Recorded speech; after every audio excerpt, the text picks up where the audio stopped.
shit. Mississippi putting it down. I'm the hottest round. I told y'all mother, y'all can't stop me now. Listen to me now. I'm lasting 20 rounds. And if you want me, then come on get me now. Is you with me now? Then biggie bounce. I know you dig the way I switch my style. Holla, holla. People sing around. Now people gather round. Now people jump around. Get your freak on. Get your freak on. Get your freak on. Get your freak on. Get your freak on. Get your freak on. Get your freak on. Get your freak on. Get your freak on. Get your freak on. Get your freak on. Get your freak on. Get your freak on. Get your freak on. Who's that bitch? People you don't know. Me and Timberland been high since 20 years ago. What the dealio? Now what the drillio? You wanna battle me then let me know. Got the feeling, son. Let me throw you some. People, here I come. Now sweat me when I'm done. We got the radio shook like we got a gun. Get your freak on. Get your freak on. Get your freak on. Get your freak on. Get your freak on. Get your freak on. Get your freak on. Get your freak on. Get your freak on. Get your freak on. Get your freak on. Get your freak on. Get your freak on. Get your freak on. Quiet. Hush your mouth. Silence when I spit it out.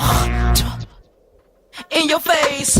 Open your mouth. Give you a taste. Holla. Ain't no stopping me. Copywritten, so don't copy me. Y'all do it sloppily. And y'all can't come close to me. I know you feel me now. I know you hear me loud. I scream it loud and proud. Missy gon' blow it down. People gon' play me now. In and out of town. Cause I'm the best around. With the crazy style. Get your freak on. Get your freak on. Get your freak on. Get your freak on. Get your freak on. Get your freak on. Get your freak on. Get your freak on. Get your freak on. Get your freak on. Get your freak on. Get your freak on. Get your freak on. Get your freak on. Get your freak on.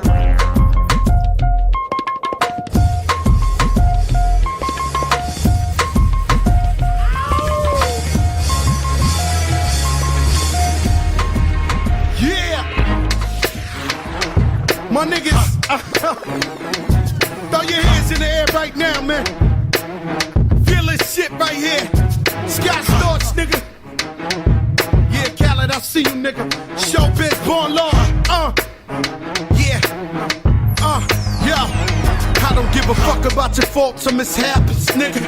We from the Bronx, New York, shit happens. Kids clapping, love to spark the place. Half the niggas in the squad got a scar on their face. It's a cold world and this is ice. $500,000 for the charm, nigga, this is life. Got the Phantom in front of the building, Trinity, yeah. 10 years been legit, they still figure me bad.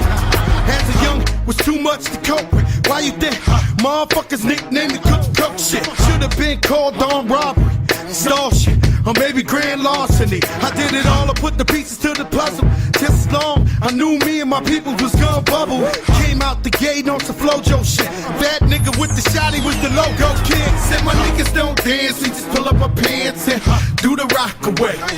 Now lean back, lean back, lean back. Come on, I said my niggas don't dance, we just pull up our pants and do the rock away.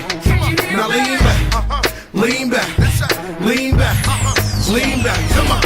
R to the easy, M to the wizard. My arms stay breezy, the dawn stay fizz. I got a date at 8, I'm in the 740 fizz-eye. And I just bought a bike so I can ride till I die with a matching jacket. About to cop me a mansion. My niggas in the club, but you know they not dancing. We gangsta and gangsters don't dance with boogies. So never mind how we got in here with burners and hoodies. Listen, we don't pay admission and the bouncers don't check us. And we walk around the metal detectors. And it really ain't a need for a VIP section. In the middle with a dance floor, reckless, check it, steady. Like my necklace started relaxing now. That's what the fuck I call a chain reaction. See, money ain't a thing, nigga. We still the same niggas. Flow just changed, now we about to change the game, nigga. Said my niggas don't dance, we just pull up our pants and do the rock away.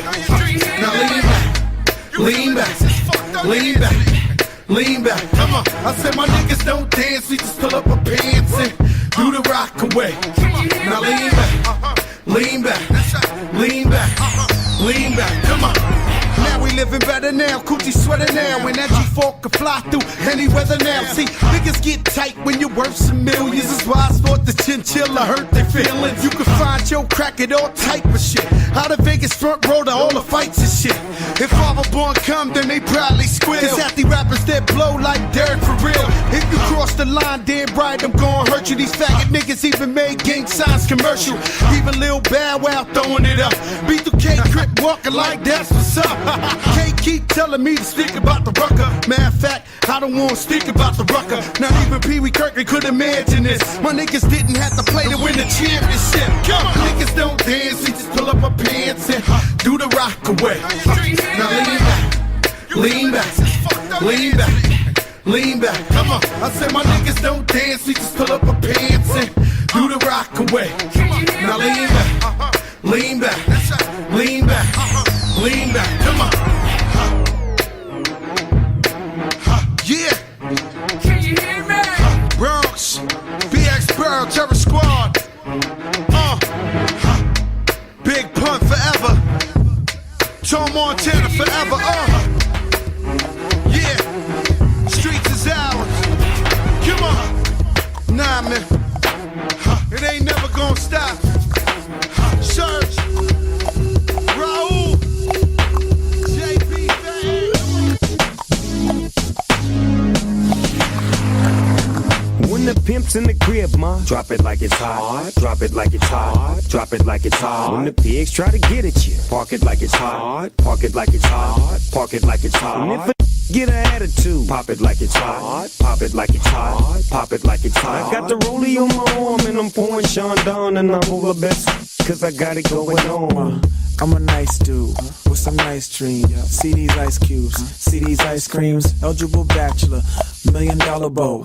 That's whiter than what's spilling down your throat. A phantom, exterior like fish eggs, the interior like suicide wrist red. I can exercise you, this could be your phys ed. Cheat on your man, man, that's how you get a his ed. Killer with the B, I know killers in the street with the steel to make you feel like chinchilla in the heat. So don't tryna run up on my ear talking all that raspy shit. Tryna ask me shit. When my pay your vest, they ain't gon' pass me shit. You should think about it, take a second. Matter of fact, you should take 4B and think before you fuck a little skateboard B. When the pimp's in the crib, ma, drop it like it's hot. Drop it like it's hot. Drop it like it's hot. When the pigs try to get at you, park it like it's hot. Park it like it's hot. Park it like it's hot. And if a get an attitude, pop it like it's hot. Pop it like it's hot. Pop it like it's hot. I got the rollie on my arm and I'm pouring Sean down and I'm all the best cause I got it going on. I'm a gangster, but y'all knew that. The big boss dog, yeah, I had to do that. I keep a blue flag hanging out my backside, but only on the left side. Yeah, that's the Crip side. Ain't no other way to play the game the way I play. I cut so much you thought I was a DJ. 2, 1, yep, 3. SC and double OP, Ego double G. I can't fake it, just break it. And when I take it, see, I specialize in making all the girls get naked. So bring your friends, all of y'all come inside. We got a world premiere right here, now get live. So don't change the diesel, turn it up a little. I got a living room full of fine dime bristles, waiting on the pistol, the dizzle, and the shizzle. G's to the bizac, now ladies, here we kiss her. When the pimp's in the crib, ma, drop it like it's hot. Drop it like it's hot. Drop it like it's hot. When the pigs try to get at you, park it like it's hot. Park it like it's hot. Park it like it's hot. And if a get an attitude, pop it like it's hot. Pop it like it's hot. Pop it like it's hot. I got the rollie on my arm and I'm pouring Sean down and I'm all the best cause I got it going on. I'm a bad boy with a lot of drive my own cars and wear my own clothes. I hang out tough. I'm a real boss. Big Snoop Dogg, yeah, he's so sharp. On the TV screen and in the magazines. If you play me close, you want a red beam. Oh, you got a gun, so you wanna pop back? AK-47, now stop that. Cement shoes, now I'm on the move. Your family's crying, now you on the news. They can't find you, and now they miss you. Must I remind you, I'm only here to twist you. Pistol whip you, dip you, then flip you. Then dance to this mother music we crip to.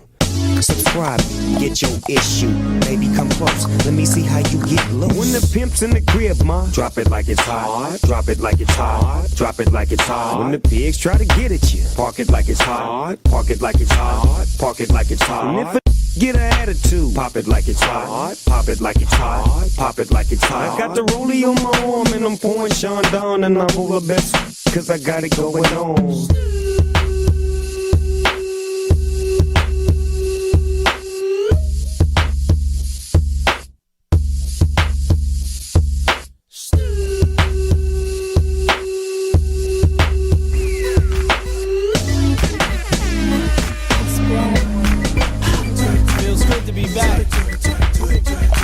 Relax your mind, let your conscience be free. You're now rolling with the sounds of the BBE. You know what time it is. Report to the dance floor. Talk to 'em. See you at the corner of my eye, leaning on the wall, looking fly. I want you to come be with me. You're the only one I wanna talk to, but I don't wanna rush. I'm here. When will you make your move? I see you, I hear me. I want you, why don't you come for me? I can be what you need. Oh baby, I'm standing here waiting. Get to know me, come and get to know me. Yeah, you know what time it is, nigga. Check this out.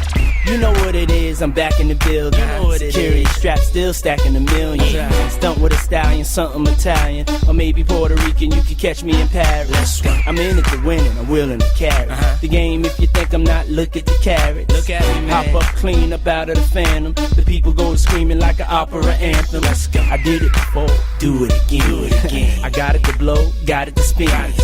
Flies before, cool as the wind. Got hits, go back like juice and gin. Yeah, shine the best in diamond necklaces. My extravagant taste and style perplexes them. They know I'm the they wanna get next to him. She having a fit cause she wanna get next to him. Yeah, you know my name. You know my mother name.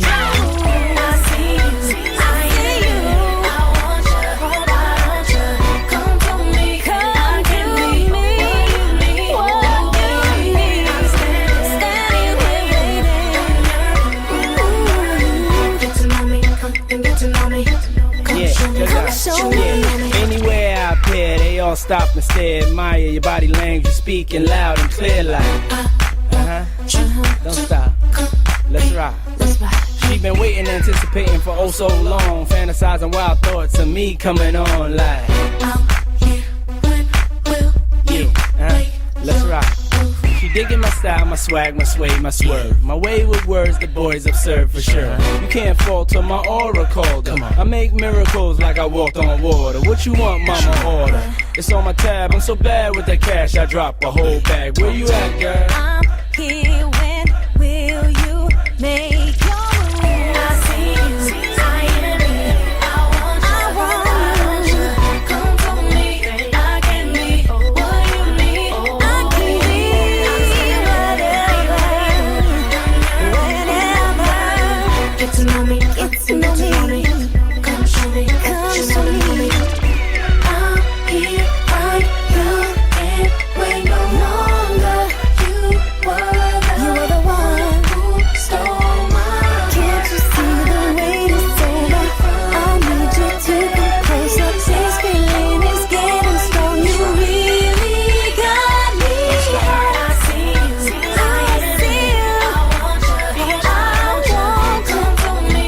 I can be what you need, whatever you need.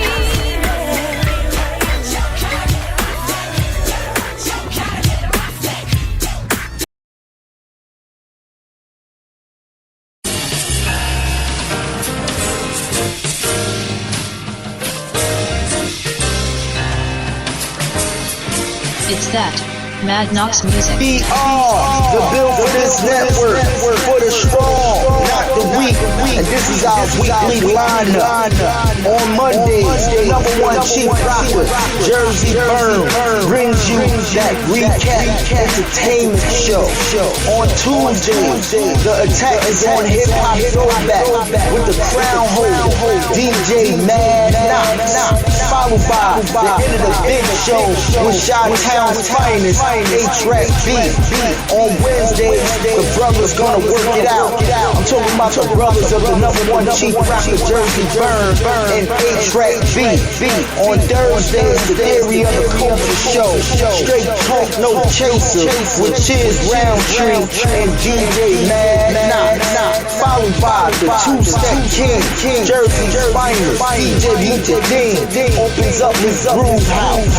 And on Fridays, the crown holder, DJ Mad Knox, get your weekends right with the bill for this Friday mix.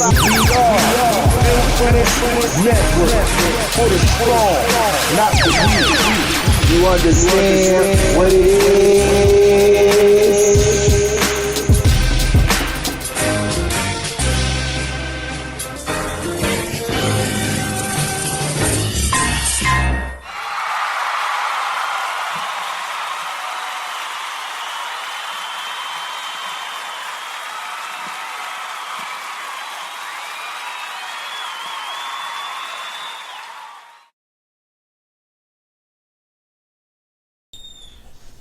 Good evening, everybody. Good evening. This is the #1 chief rocker, Jersey Burn. Here on Wednesday night, the 25th. Times are getting real bad out here, so it's not much really that we can do but join each other here on this podcast situation. Another Wednesday night on Brothers Gonna Work It Out. This is the ROCKA RAP. Brothers Gonna Work It Out show, built for this network, and hey man, it's just a situation right now where a lot of people out here is scared. A lot of people don't believe in their government no more. Things are definitely going left, and all we have is each other. What I love is how we all coming together and trying to entertain each other while we home in the house, because yesterday I seen a site where the National Guards was coming here to Georgia. Truckloads of National Guards coming, because they serious about this here shutdown situation at night in the evening. And I got a feeling that pretty soon they're going to tell us to stay in the house for a whole week so they can try to cure the situation. But the situation will only be cured if you get off your ass, United States government, and do the right thing. And that is to get the shit or let people know what they need to do to get better. Well, I've been doing shit on my own. I listen to everybody talk about this remedy, that remedy, this remedy, that remedy. I just started doing shit on my own. And the shit I do, it seems to help me, because I go out every other day because, you can't stay in this house. And a lot of times they said the shit is not just on the ground or nothing like that. It's all up in the air, because people breathe this air every day, and they sneeze, they cough, shit is up in the air. So it's just a situation where, we just got to work together and get this shit together, man. Let's see my brother back on the line. You there, A-Trap? Hey, hold on. Oh, shit. Hold on, y'all. Chief Rocker. Chief Rocker almost damn near broke his headset. I think I got it right now. You there, A-Trap? Okay, how's it now? Oh, okay.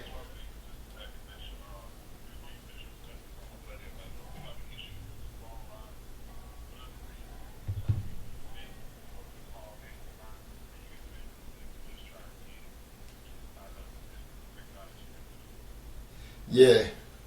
That's all part of this government too. They're trying to stop us from putting the word out there, But it's all good, man. It's definitely all good. But anyway, man, like I was saying, to all my people in the background that's listening, if you choose not to come into the chat room, email address is atlantajersey@yahoo.com. That's atlantajersey@yahoo.com. Email us and let us know what's going on. To everybody out here, the phone lines is 605-313-6089. That's 605-313-6089. Asset number. They're going to ask you to put in an asset number. It's 130-952. That's 130-952. Call us up. Hey, this is a show where we need to know what's going on with our people. The people that we love, people that come in here every Wednesday night to support us. We want to know what's going on with you, how things going. One thing, A-Trap, that was said, that we don't get along being in a house that long with your loved ones, because we're so used to running to the job or running to whatever activity we got, to get away from home. I don't think that's really true. In a crisis like it is today, I've seen a lot of people having more love, man. I've seen people getting a lot of stuff to barbecue. People that have houses with, they can have these big grills outside. They barbecuing, bringing over family members that they feel do not have, or close friends that they feel don't have this here virus, and they're enjoying themselves. The only thing I hear about this time is, I got in contact with the employer I'm employed with, right, to ask what's going to happen the next 2 weeks. I got paid for the weeks I work. I've been off going on 2 weeks now. Am I going to get paid? He said that they're working on a stimulus package, and if they can get that package, they're going to pay all their employees. So I'm just waiting to see, man, because if you're not going to pay me, and we ain't going back to work until the middle of April or late April, or you don't know when, I'm going to go out there and get with Amazon. I'm getting with I'm not going to Walmarts and Targets, man. Shit, I'm a little too old to be out there humping like they humping, bro. They humping. And big ups to all employees at these big stores that still are open, man. Because they hump, they taking a lot of abuse, you know what I'm saying, because of the situation. I seen a young lady stacking up some more stuff on the shelf, right? This guy reached over her head to get an item instead of saying, "Excuse me, could you pass me one of those?" Oh, I thought that was very disrespectful, man. You don't do that, man. What's your take on what's going on with you, man? What's your take on all this, man?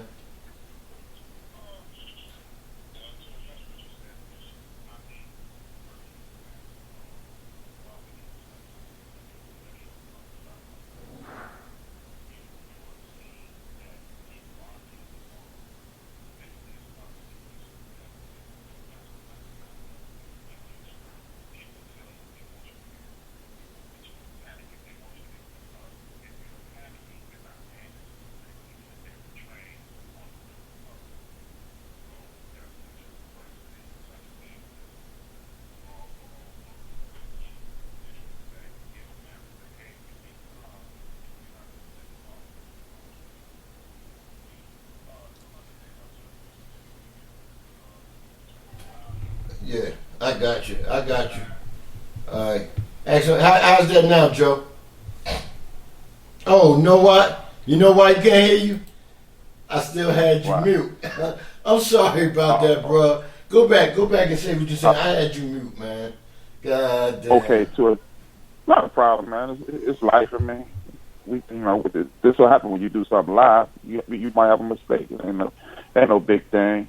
But like I was saying, this is a perfect example of why we need to turn off these TVs and radios and start talking to each other. You get statistics like black-on-black crime and things of that nature, and it makes you in fear of people who look like you, just because there's some violence happening over here or violence happening over there or whatever. This gives us an opportunity to re-engage with each other, so you will know that, yeah, every community in the history of the planet has had some miscreants, but our community does not have a patent on ill manners and bad and poor behavior. So, yeah, you know what? You're going to get into it with your sisters and brothers. You're going to get into it with your uncles and your aunts, your neighbors. your classmates or whatever, but that doesn't mean we don't get along. If you spend enough time around somebody, you may get into a disagreement or argument or whatever, but that's not the end of the world. Stop listening to the TV. Start realizing who you are and engage with the people that are around you. That's the first thing. The second thing is, yeah, man, it's just an example of the lack of respect we have for other human beings. You know, because if you can't wait for this young lady to do her job, or as you stated, just simply say, excuse me, let me get this so I can get up out of here, she will more than likely hand you one out of the case that she's stacking the shelves with. It's just common courtesy. That's, you know, so it has nothing to do with the coronavirus, but the coronavirus has put a highlight on what we should and should not be doing. Otherwise, this is politics as usual. True that, man. Definitely, bro. And, you know, I know you probably have a lot of things you want to talk about, but my main thing is, man, I just want to know, is everybody out there all right, man? Because I haven't been hearing or seeing some of the people that we normally hear and see from, man, and I just want to know, is everything all right with them? So people, if you're hearing us tonight or you're in the background, call up. Call us up, man. We love to talk to you and love to see how you feel about, you know, everything that's going on. And you know what, A-Trap, I definitely don't like, man. I definitely don't like the president coming on every fucking day, right? Excuse my French, but, you know, this is a night show, adult show. But come on, every day, and ain't talking about shit. Him, the fucking vice president, and this here woman that looked like she got corona and corona mama. You know what I'm saying? I just don't understand why they come on every day. For what? What shouldn't you be out here seeing what's going on state to state, making phone calls, talking to all the governors in every state to see what they need, what's going on, or how things going in their city or state or town, you know? Do that, you know? Don't come on TV. Man, he messed up. I was watching a throwback game the other day, man. I'm quite sure you heard me say this the other day, right? Where Georgetown was playing in North Carolina, and it went to halftime. And before they can come back to the second half, who pops up? I said, ain't this a mother? And they don't just pop up for 15, 20 minutes. They got to do an hour or so on a Saturday, A-Track. You ain't got nothing else to do? You should be out here seeing what's going on. See what's wrong with these people that you hire to get us right, to help us get right, to tell us better information than what you're telling us. You know, I'm going to tell you what I did, A-Trap, and it's all common sense. If they say that this stuff can go to the back of your nostril, up in your nasal cavity, right, and stick there because it's cool back there, right? So the first thing I thought about, man, if I had a steam room or a sauna, I'll be good because that's going to go all up in there, right? So this dude came on, they had a dude on, you know, social media, and he said get some orange pills or lemon or lime pills and put in some water, boil the water real hot, and get the steam. He also said put some salt in there. But I did the opposite. I have ginger root, man. I got a whole bunch of that stuff here, man. So I took my ginger root and I put it in the pot, boiled it, right? And once it got real hot, I put my head down there. You could smell the ginger coming up in the steam. And it went up my nostrils, and it unclogged everything in there. Because, you know, this pollen is real heavy here in the ATL, right? And, you know, you get a lot of, when you go in and out, you get a lot of that in your system.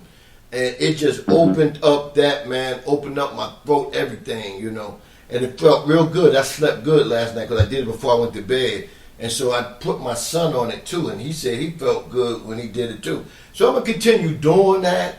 You know, if it's helping, I'm gonna continue doing that. And also, we need to also drink hot tea all the time, man, because for one, you're keeping any area that's cool inside your body, but your body got a 98.8 temperature anyway, but that it makes it even more hotter. You know, so that's the stuff I've been doing, man. You know, how you feel about all that? I agree. Well, I didn't read the entire thing that Big Illinois said, but I do agree with Big Illinois. He should come on every day. If he had more charisma, or if he had more the ability to. He had a better handle on things. You should have the leader of the free world come on TV and let people know things. But he's standing up there telling lies. Yeah. He's standing up there attempting to sound intelligent. And the worst thing you could do is try to sound like something you aren't. Because when you do that, you sound like the biggest damn fool in the world. So that's probably where your trepidation comes from. Because you realize that this is a man that does not have a fucking clue on what's going on. So I'm sure, like I know for a fact that you respected Barack Obama. So if Barack Obama was up there every day because he has your respect and because Barack Obama had the wherewithal to explain what was going on and put people in place so they could help him, I'm sure you would be, I'm guessing that you would be more receptive to someone who knew what the hell they were talking about. And as far as your remedy, hey man, at this point, I'm willing to try anything to make sure everybody who's listening and everybody who has the potential to listen and everybody on earth can get some relief in regards to this, because that's the name of the game. Putting people in the best mental space so they can get in a better physical space so we can improve spiritually as well. That's just the way I see it. Yeah. And it seems that we got a caller. Go ahead and answer that call, and then I'll just wait on you. Yeah, caller, who's this calling? What's up, Keith? H-Rap? Hey, what's happening, bro? Man, everything good. This is Melvin Elkins. How y'all doing? What's going on, Mel? I'm good. Hey, hey, man. So Mel, A-Trap, man, I brought Melv on because Melvin is a black owner. You know, he owns a car shop. I mean, we had the little title about... X-Squad Melvin. Yeah. How you doing, Melvin? Yeah, man, everything going good. Everything going good. Can't complain at all. Yeah, I wanted to bring Melvin on because we had that little subject about how the ladies go and take their cars to these shops, right? Because they're under warranty, and the way these guys doing them, they take them to these shops. Instead of going to these shops because you feel that you have a brand new vehicle or your vehicle or get treated better there, you got people like Melvin. I've been knowing Melvin now, Mel, 3 years, and I've been taking my Something vehicle, like that. Something like that. My vehicle, which is an older vehicle, and Melvin been doctoring on it and keeping it running. You know, so I just wanted Melvin to come on and talk about, you know, his business, how long he been in business, and he do have a nice establishment, A-Trap, and he got everything you need to do. He do all cars. It don't make no difference what type of car you got. He does them all. But before we do all that, Melvin, right? We want to ask you how you dealing with this coronavirus and the situation of you owning the shop. Man, to be blunt, man, business has been as usual. It's been the same, man. Every day I got something to do. And every day I'm catching somebody new who need their car fixed, who's been through some type of ill situation where they've been gotten over in the past. And the remedy right now is I try to do my thing. Oh, that's good, man. But business been as busy as ever, you know. I think next couple of days it may start to slow down. I'm really looking forward to a slowdown for me, so I can get some of my own stuff worked on. I got a tow truck. I got to put a transmission in, and I got a F-150 that I haven't drove in a couple of years. So hey, I can actually use it 2 weeks off. I can do that. Good up. That's something good right there, man. You before you start talking about his business, would you have anything to say, Mel, about what's going on with him? Say that one more time. No, I'm talking to A-Trap. Oh, okay. What's that? I said, did you have anything you wanted to ask Mel before he started talking about his business and how long he been doing it? Oh, no. Let him do his thing, man, because, he may be able to offer people some information or some tips to stop people from getting worked over, for lack of a better term. Right. He's an expert in this field, and then as I listen, if I come up with a question, I'll be more than glad to ask. All right, the floor is yours, man. I'll be here. I'll be here. Go ahead. But I will tell you this. I've been a professional auto technician since roughly about 2006. Prior to that, I was working at Verizon as a technician. So I did a big jump from working in the office to where I am today, which is automotive technician. Whereas, like you said, a business owner. Yeah, so it's been something. It's been an experience going from there to where I'm at right now. But I've had my own shop for February made 9 years, and it's been truly a blessing, man. It's been truly a blessing. I try to do people right all the time, and they just tell people and tell other people, and that's where I'm at today. Wow, that's deep, man. Hey, yeah. but let me tell you about this situation last week.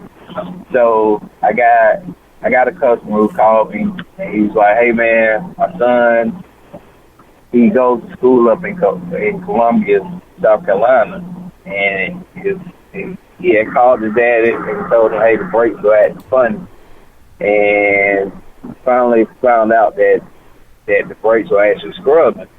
So I was like, man, I'm kind of too swamped to go up to Columbia at a day's notice. You know, if he could have gave me a couple of days, I probably would work it out in my schedule to get up to Columbia, but he did not. He wasn't able to because they had closed. They had, told the students, hey, we're closed tomorrow. Y'all got to be gone. So he got up there, told me what was going on, and he told me that the brake pedal was going all the way down to the floor and that the brakes were scrubbing. And the first thing to come up in my head is the brake pads that got so thin that it's actually destroyed one of the calipers or what have you. So that's actually what happened, and he was like, man, I'm gonna take it to a shop. I said, well, you can take it to a shop, or you can give me a shout, and I'll try to walk you through this over the phone. And he was like, I'll try. I said, I told him what tools to take, and needless to say, he didn't do that. So what he did was some guy who drive buses up at the school referred him to one of his homeboys. And how about that dude came over, put the brakes on, so-called put the brakes on, did it incorrectly. The dude called me back and said, hey, Mel, man, I'm about to get on the highway, but I see some smoke coming from my son's wheels. And I was like, man, y'all need to pull over and get it checked out. So I said, hey, did you call the guy? Did you call the guy back and ask him to come back by and see, check over his work? Man, the guy who did the work didn't even want to answer the phone. Can you believe that? That's crazy, man. He know he ain't do right. That's crazy. He didn't know he he knew he ain't do right. And I hear this all the time, man, where people, I don't understand it, man. I don't get how you hit somebody up, for, I think he had charged him like $100. You hit somebody up for $100 and then don't answer their phone call and think you have done something? Come on, man. The dude was telling me, man, my son got to be up here for 2 more years. If the dude just would have answered the phone and came back and took care of whatever, man, he could have had a mechanic up there for 2 years. Right. But now he on the phone with me trying to get me up to Columbia. You know what I'm saying? Right. But I hear these stories all the time where, man, people come around and want to hit you up that one time and then be done with you. I'm like, how does that happen? That don't even work well on my country. Right. Right. You know what I'm saying? But the majority of the time, man, I'm checking back with you to make sure everything good with the car after you leave my shop. So I don't really get those type of people, man. Yeah. You know, I like to eat steak when I want to eat steak. You know what I'm saying? And I can't do that out one hit. You know, Right. I need you to keep coming back. So I'm gonna treat you better than I treat my car. You know what I'm saying? Because I want you to keep coming back. My car is beat up. I'm not worried about them. As long as I got something to jump in, I'm good. Yeah, I feel you, bro. One thing about Melvin A-Trap, you cannot give this man a tip. He said, "Yo, man, go ahead. I charge you that. That's what I'm charging you." He won't let you pay him a tip, man. You know. Now I'm good on it, man. It's a blessing for you to come to my establishment and do business with me. The tip, now I'm good with it. I'm good with it. I give you a price. It's fair for me. It's good for you. We're good. That's a good equation for me. Yeah, and this is the thing right here, man. You know, it's a lot of people, you know, especially ladies, right? How often should they check their oil, man? Because, you know, about a couple of weeks ago, a young lady went because, you know, she was smelling like oil, but when she went there, that was the oil around the rings because she ain't had no more oil in there. You know, so how often they should check things like that? Well, normally you want to check your oil once a month. You know what I'm saying? Once a month is good, but if you smell oil, if you know that you got let's just say an older vehicle, and you smell oil, you may want to step that up to once a week.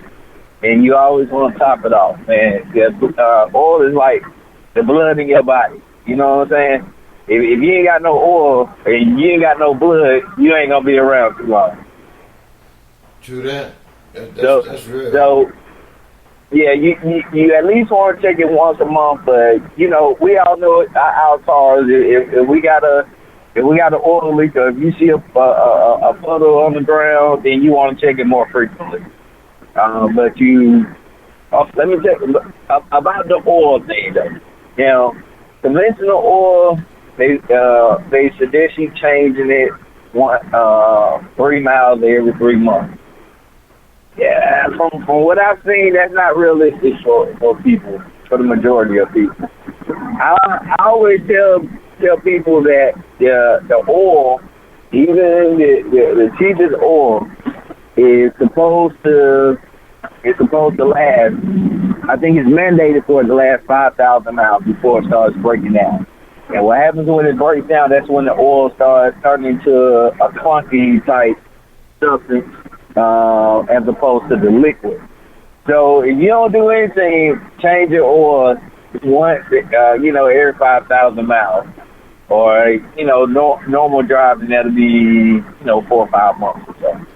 Sure. And, get that done. That's the least you can do. If you don't do it at 3, get it done between 3 and 5. If you go over 5 on conventional oil, then you got a problem. You are producing a problem. Right. So yeah. So you do all types of cars, right? Yeah. I work on all types of cars. Okay, that's a good thing. Yeah. Well, put your address and your business out there, man. For all the people that's out there listening and it's in Georgia, man. So they can stop running back to these dealerships and shit like that, man. Great. Hey, give me a shout. The number is 404-295-5715. I'm located in Conyers. The address is 1455 General Arts Road, Conyers 30012. And the name of my shop is Bay 11 Automotive. So give me a shout. I'm there every Monday through Saturday, 10 till about 8 p.m. And then on Sundays, I get there roughly around about 2 and stay to about 6 or 7 o'clock. So we get it in. You're a 7-day a week owners, huh? and the thing, yeah, bro, we get it in, man. The funny thing about it, A-Trap, Mel can have he can have 5 vehicles coming. He can have 1 or 2 in the shop, and then I said, "Yo, man, I need you to do this." He said, "Well, come on, I'm gonna squeeze you in between these other 3 I got coming." And he knows the time he's gonna do the job and complete it. Because as soon as he did the job on my truck, a lady was pulling up. And then he also had 2 other cars he had to work on too. So 1-man operation, man. I give this man big kudos, man. That's real. It ain't about hard money. It's about protecting your brand. Am I right, Mel? Hey, yes, sir. Every day, man. I say to myself, it's truly a blessing, man. Because people could go any place else, but yeah, they call me and I get into the shop and we get things done. Man, that's big ups, man. Definitely that, bro. And I'll be out there to see you, bro. I got a little situation I need to take care of. Hey, come on by, man. Bring the BMW next time. With the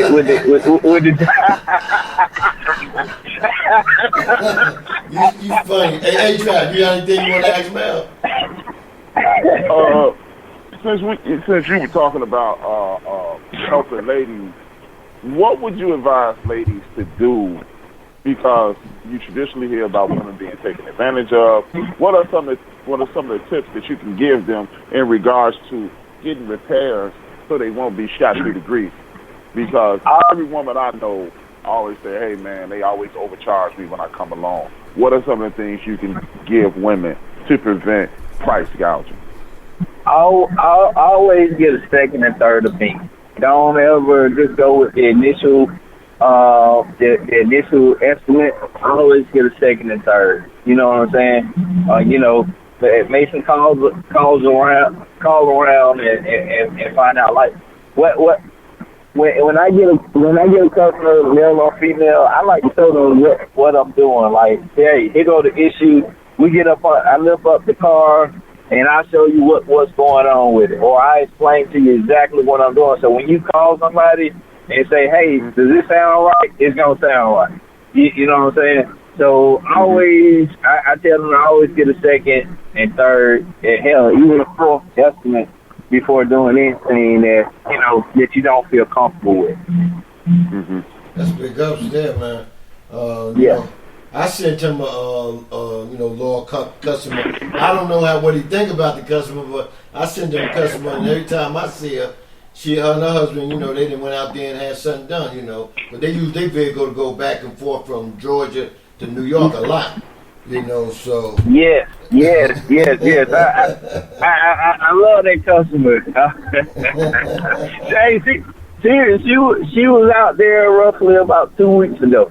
Oh, okay, that's what's up, man. Yeah, she was out there about 2 weeks ago, man. Hey, Chief, I really appreciate that, man, and I think that I tried to return the favor by, not charging you the full price or whatever the case may be. But I do look out when people send other people. I really appreciate it.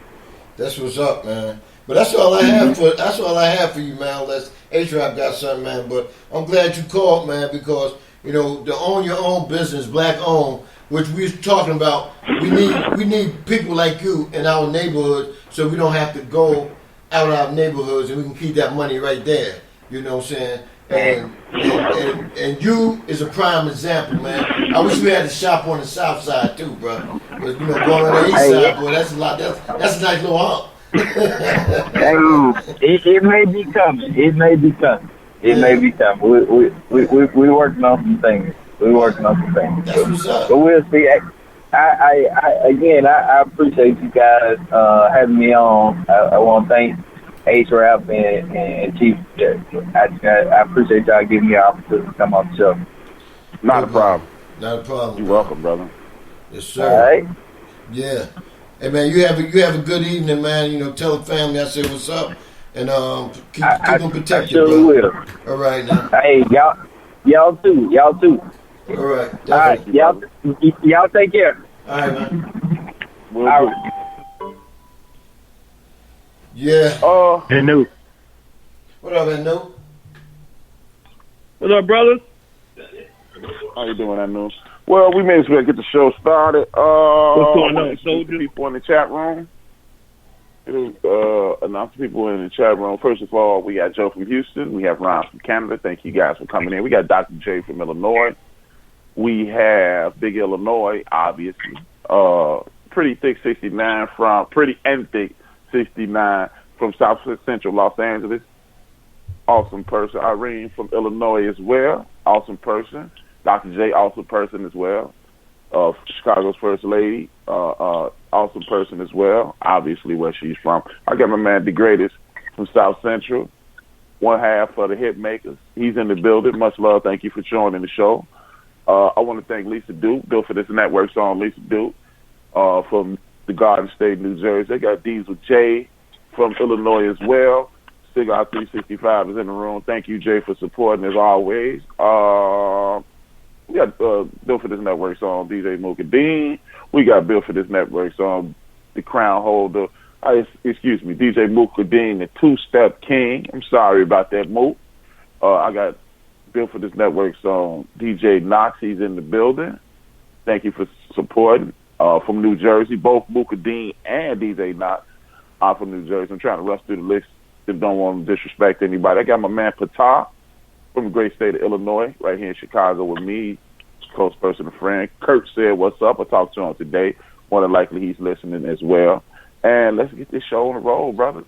You said shout out. Lou, how you doing, brother? How you feel? I got Denise Milk and Cookies from Selma, Alabama, who just walked in the door. Thank you for joining the show, and thank you for your support. And to the people who haven't created a profile in the background, who are listening and not participating, thank you as well. I really appreciate the support. If at all possible, there's a gold button, there's a gray button in the middle of your screen that says like, hit that. There's a button that identifies your Facebook account. If at all possible, share it to your Facebook. And if you have Twitter, share it as well. Tell a friend to tune in so we can enrich your evening. Back to you, Rocker. Oh, okay. Did you get Chi-Town First Lady? I was okay. That's cool.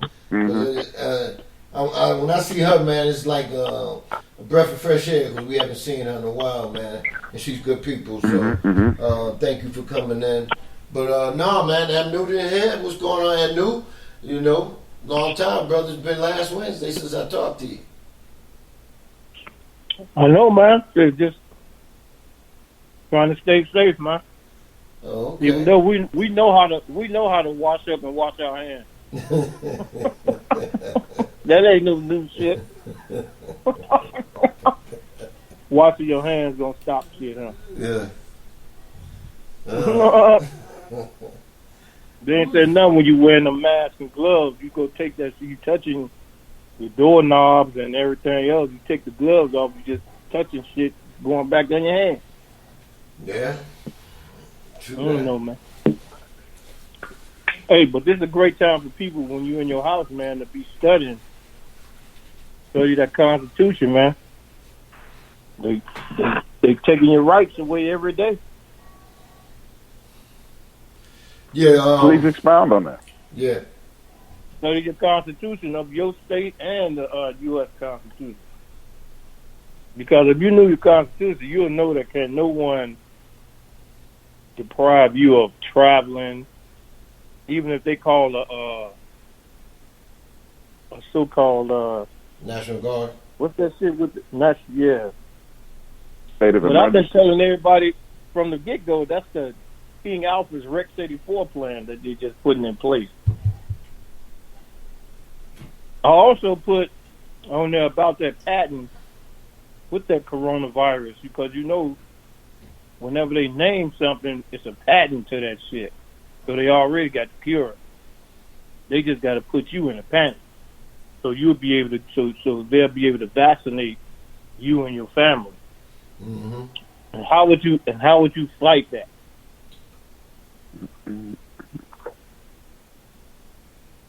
How can you fight when somebody say, "Oh, you need to be vaccinated," or "You can't do this, you can't do that"? What are they doing to you? Mm-hmm. Violating your rights, right? Yeah. Yeah.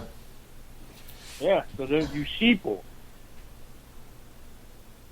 That's sheep and people together. Sheeple. Everybody want to be citizen. Everybody want to be a resident. You ain't none of that. Your mom and daddy named you. My mom and daddy named me. I knew a Chuck Bitzel L. I ain't know my name was sheeple or citizen or resident.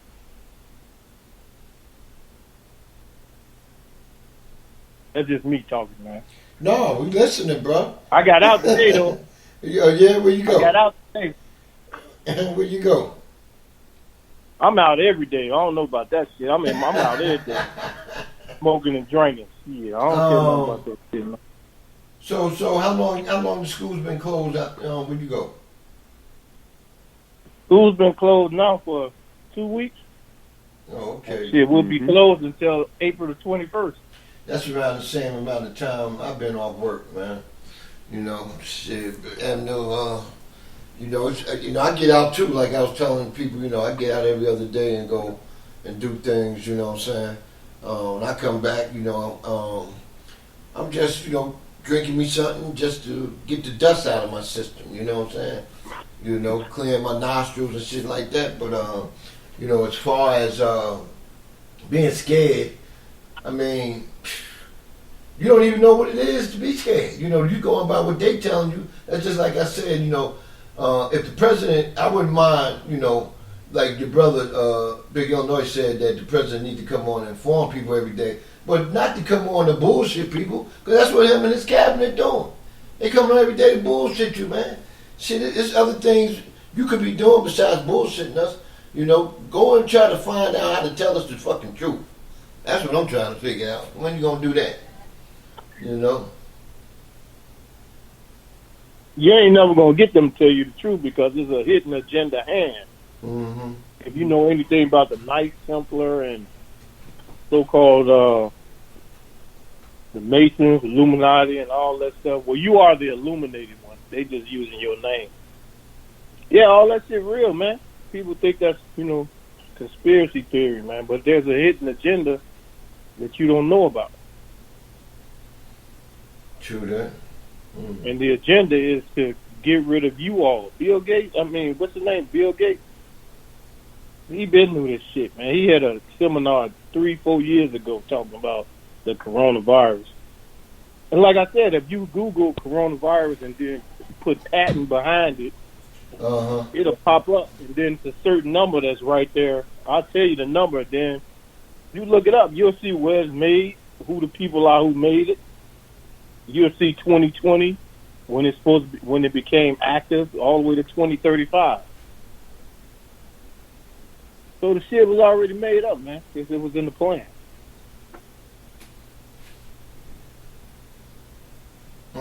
Space Girl said, "What's the plan?"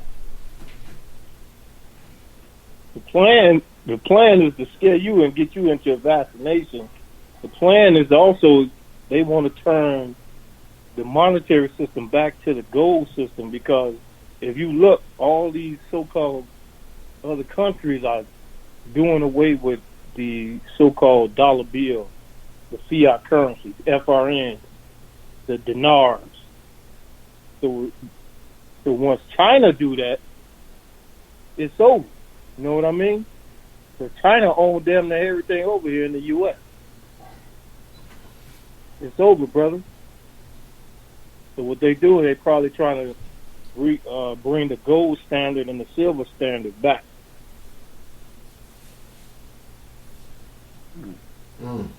That's interesting. That's why your stock markets and all that crashing and all that, but that's another deploy to keep your mind off what's really going on in the background. So everybody be cool. You're going to get through this shit, but the thing is when. And then what else is going to be in that place? Right. That's what you should be talking about. What else going to be in that place? When all this is over and they implement new laws and new this, new that behind your back are keeping you occupied on A, B, and C is being developed. Right. So I'm just saying, everybody just be cool, stick together, unify. Shit, if you say you got through 400-something years of slavery, what the hell you worried about? It's happening, it's gonna happen. Yeah. But you gotta be prepared. That's all. How you prepare yourself? Studying, holding your underground study groups, being united, and doing things and moving as one. But you move as one secretly. All this is the time where everybody needs to be coming together, man. All this outside fighting and bickering, that needs to cease in the public. You do your fighting and bickering in the private. That's what anything you do. But in the public, we show one common union. We need to start coming up with our own laws now. Our own 10, 20-step programs. We got to make sure we out there taking care of, as we always say, the women, the elders, our children. We can't rely or depend on nobody else now, man. No. They got to come from us. But we got these so-called flaky, snowflake-ass men out here. And they mindset, they thinking, man, you got grown-ass men just, I don't know, man. They thinking, man. They child thinking, man. But we'll get it together, though. We'll get it together. One way or the other. Like I always tell people, there are many viruses out here, but we have to start being our own cure.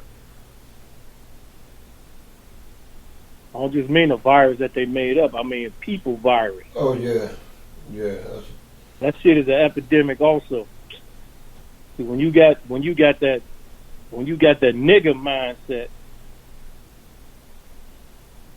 that deters and tears up every aspect of anything we trying to achieve and accomplish. A nigga mindset, man. And we got to get away from all that, brother. But we still got to love them, man. Still got to bring them along. Can't leave them behind. Definitely can't leave them behind, brothers. But on that note, man, I hope everybody is good. Your family is good. Yeah. Let's start this show, man. Yes, sir. And that was Brother Anu. Fatah said he's an Uber Lyft. He do Uber and Lyft every day. He said, he said, all I do is keeping his car clean and keeping his hands clean. Can't stop working. I feel you on that, Fatah. That's the same thing I feel like I can do. If you keep yourself together, you ain't got to worry about getting nothing that they said we will get automatically, you know. That's true, man. Yeah. Yeah, I like that little song called Watch Awareness look Patah does in the neighborhood. Yeah, I checked him out. Yeah. Man.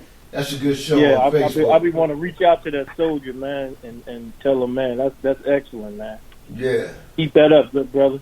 Yes, sir. Keep that up. Sir.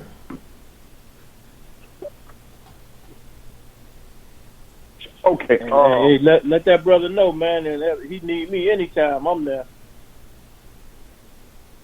No doubt. He's tuning in. If you are both in the group, you guys can just reach out to each other and link it up. Or I can give you his number and vice versa. He's a personal friend and you family. So definitely good brother. We can get That's it. What all we can get it cracking. All of us need to check in, man. All of us need to see how we doing. You know what I mean? Especially now, good brothers. Yeah. As a matter of fact, that's exactly what I was about to tackle.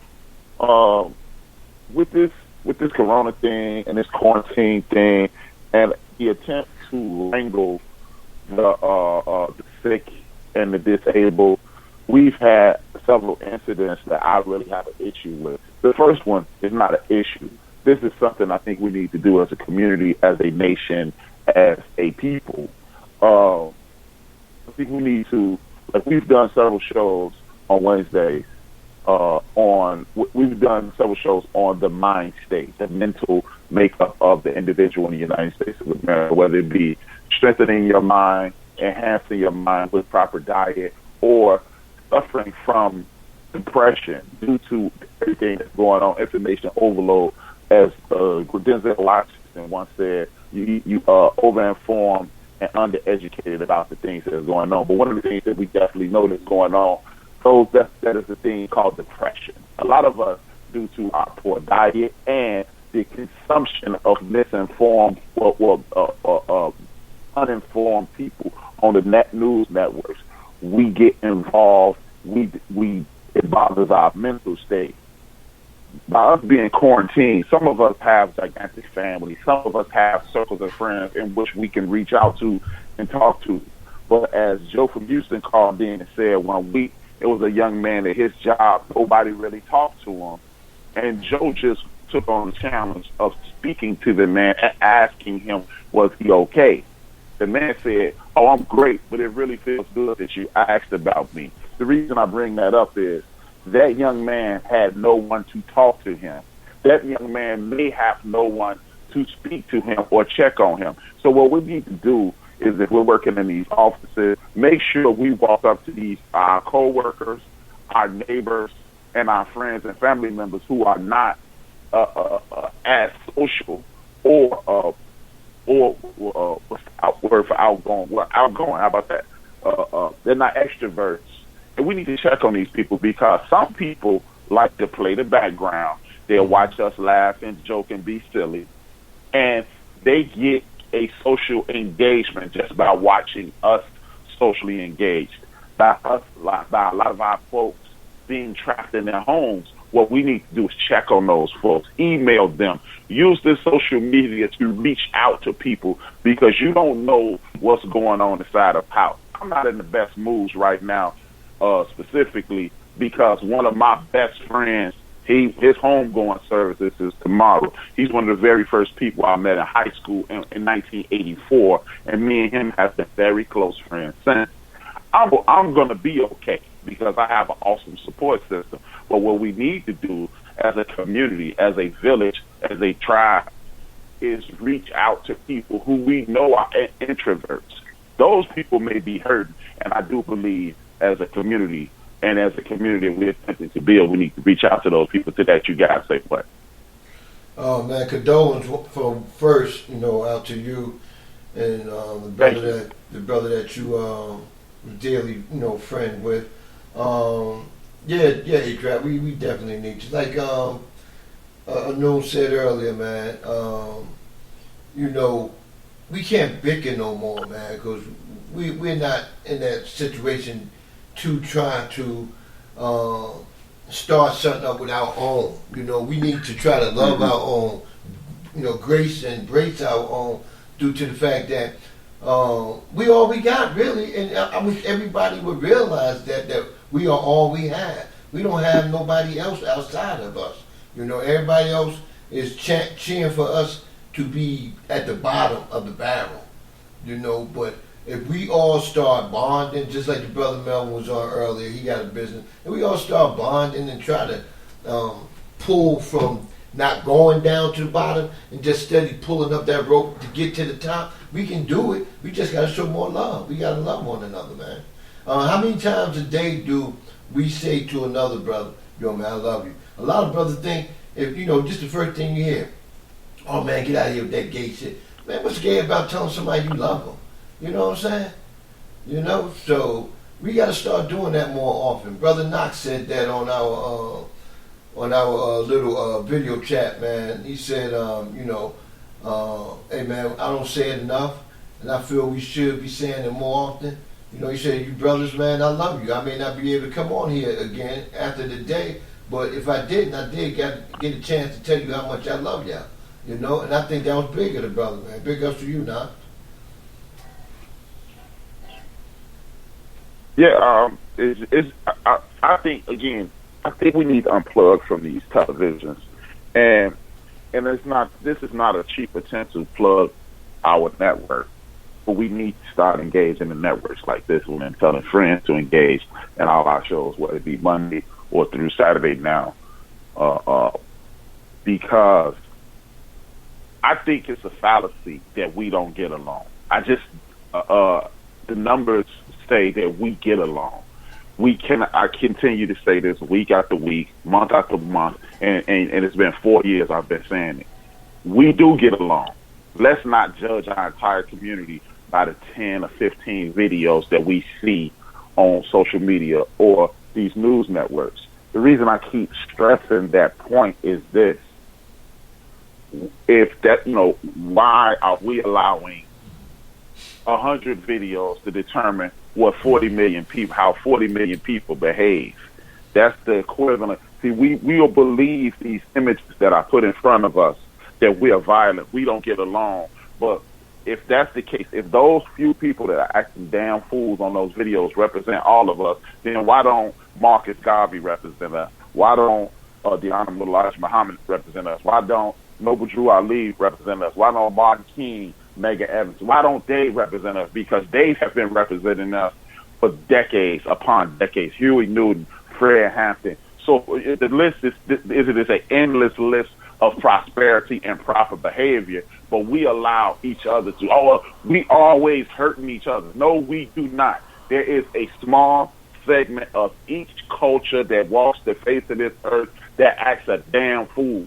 We don't own acting a damn fool. We must stop saying, the people in the hood act this way, because that's a small segment of society.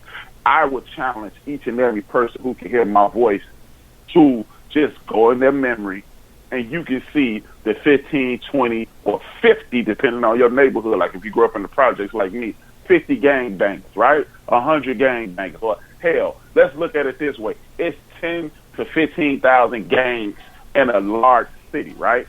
But there are 8 to 9 million people in that city, and it's like 3 to 500,000 people. So you're going to let 10,000 people determine the behavior of 100,000 or 300,000 people. We have to get out of that mind state. If we don't, we continue to let people who have been oppressing us for centuries determine who we are, and that would be totally insane. Thank you, Patah. True that. We cannot, dog. We cannot. Because, okay, how about this? It's about 10,000 people in the Nation of Islam. So don't they cancel out all the gang members in Chicago? Yeah. So that means if that's the case, the good brothers in the Nation of Islam, the good brothers in these Baptist churches, the good brothers in these Catholic organizations, the good brothers in the Jehovah's Witnesses, it's more of them than it is gang members in the city of Chicago, the city of Los Angeles, the state of New York, the state of New Jersey, the state of Georgia, so forth and so on. So if that's the case, if we outnumber them with just our good church-going people, no matter what faith you're a part of, why do we allow our community to be defined by those people? Because we clearly got them outnumbered. Because if you're part of a street organization, you're not getting up and going to see the Minister Farrakhan or any of his brothers speak. You're not going to Reverend Meek's church to hear him talk. You're not going to any of these pastors and sitting in their church services every Sunday and doing the work of God as you see it. So why in the hell do we allow them to determine who we are and say we don't get along? Me and Chief Rocker get along. Me and Anu get along. Obviously, the people who are supporting our show, they get along with us. They're listening to us and hopes to create a bond. So we must. It is impeccable. It is imperishable. It is a must that we stop allowing that television, that radio, and these half-ass statistics to determine who we are. It is sickening that our community goes for that, because this is the thing, and I'm going to shut up. Y'all can take the floor for a while after this. I don't understand how, as a collective group, we all say, the media always making us look bad. Black on black crime statistics. Ain't that the same media that give you them damn statistics? So you are going to regurgitate something that you openly say is designed to destroy you. Help me understand that, brothers. People who want to call in, even tell me I need to shut the hell up, tell me you disagree, or just be a part of the show. You're welcome, but I just don't get it, y'all. I don't think it's smart for us to allow an entity that we openly say is out to destroy us determine who and what we are. I'm listening. Shit, you just, I know he hit it all on the head. Shit, I don't think you left much left for us to say, but I mean, you're 100% right, my brother. And hey man, like I said, we just gotta make it happen, man. You know, we can come on here from now into 2024 saying the same thing. If it don't get no better, we gotta be the ones to make it better. You know, that's all I see. We gotta make it better. Yeah, it's not only that, man. I mean, it's like I always say, it's like that hidden agenda, that hidden hand, which influences people who are, you know, still of that child mindset. So once you got that going on, brother, you pretty much, yeah, they self-defeated. And what I mean by self-defeated is they're easily influenced. Mm-hmm. Once you easily influenced and you get to believe in what the media or somebody else says, and you ain't went to the main source, or you ain't went to research or study anything, and you just accepting what somebody's saying to you or giving you, you'll always be misinformed and miseducated. So you'll always not have the knowledge that you really supposed to have, because the people today are too damn lazy, man. They too damn lazy to get off their ass and go and research and find out something that's true and which you can pass along, because you done found out. Facts can be researched. Truth can be researched. Everything out here today is yellow journalism, man. Anybody don't know what yellow journalism is? That means yellow journalism means it's like a bunch of lies that's coming through the airwaves. Yellow journalism. But yeah, brother, I mean, like you said, and I said earlier in the program, man, it's all about becoming as one, man, unity. And the ones who don't want to come along, we still can't leave them behind, brother. Nah, can't do that. We still can't leave them behind, because that's part of us. Right. But you got a lot of brothers and sisters out there who think that they've made it, and ain't made it no damn well. I mean, it's fine and dandy. You done went off to school and did all this and that and received all these so-called degrees, but how can the people trust you when you went to the enemy's university, school, and you being educated by the enemy? So you got that enemy's mindset against your own people already. So we have to change their minds. We have to change the minds of these young people out here today. So it's a constant battle, man, which we can't never give up on. We can't never give up on. True that. It's a constant battle, man. And that's why some people want to say, well, there's no hope, or we want to give up. But nah, man. We got to find another way, another angle. Or we might have to have the Creator help us with this virus and eliminate it. I'm just saying. Yeah. Something got to change, because the world is shifting again. It's a whole total shift, man. Something has to change, brother. Something has to change. I disagree with you partially. I mean, it's just very little that I disagree with. It's just one thing in specific that I disagree with you. Whether you are religious or spiritual, or you just living in the world and hoping, whatever, however you draw your positive energy to use, I would suggest that you start reading either it's the Holy Quran or the Holy Bible, and do research as you read it. Even the book itself tells you to research as you read those books. The holy books tell you that. But the reason I'm telling you to do that, I'm bringing that up, is this.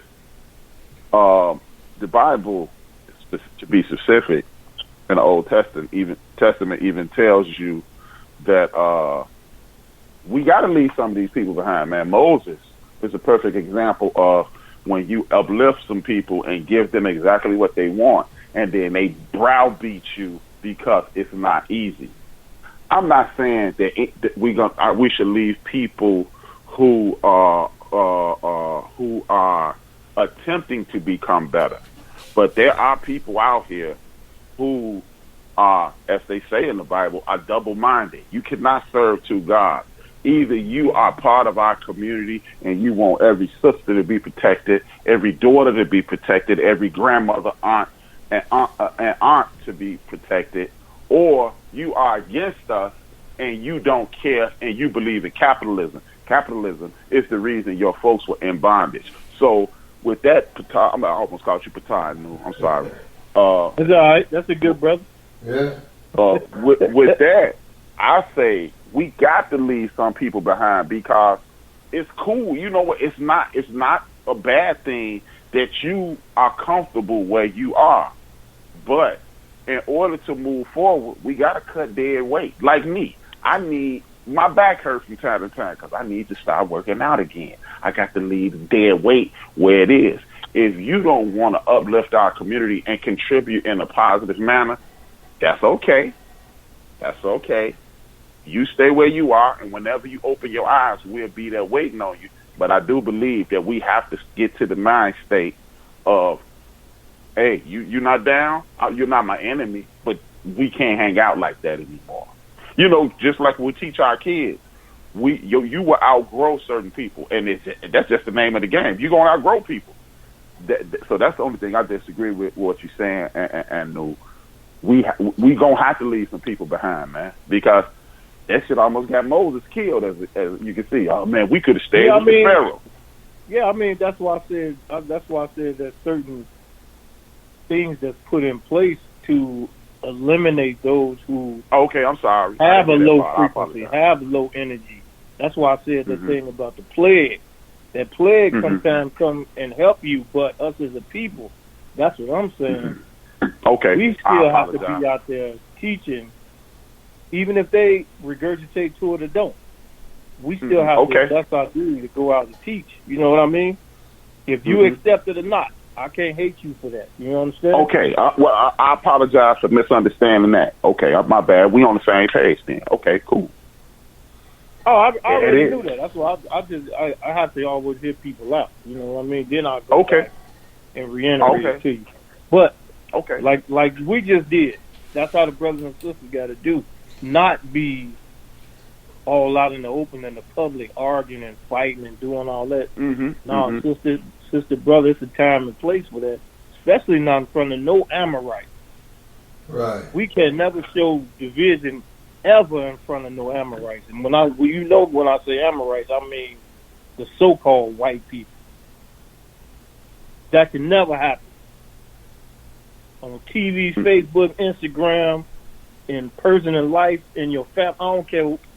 Don't ever spread your business in front of them Amorites, because that only empowers their mindset to say, okay, they still not united. You know what I mean? Even within your own family.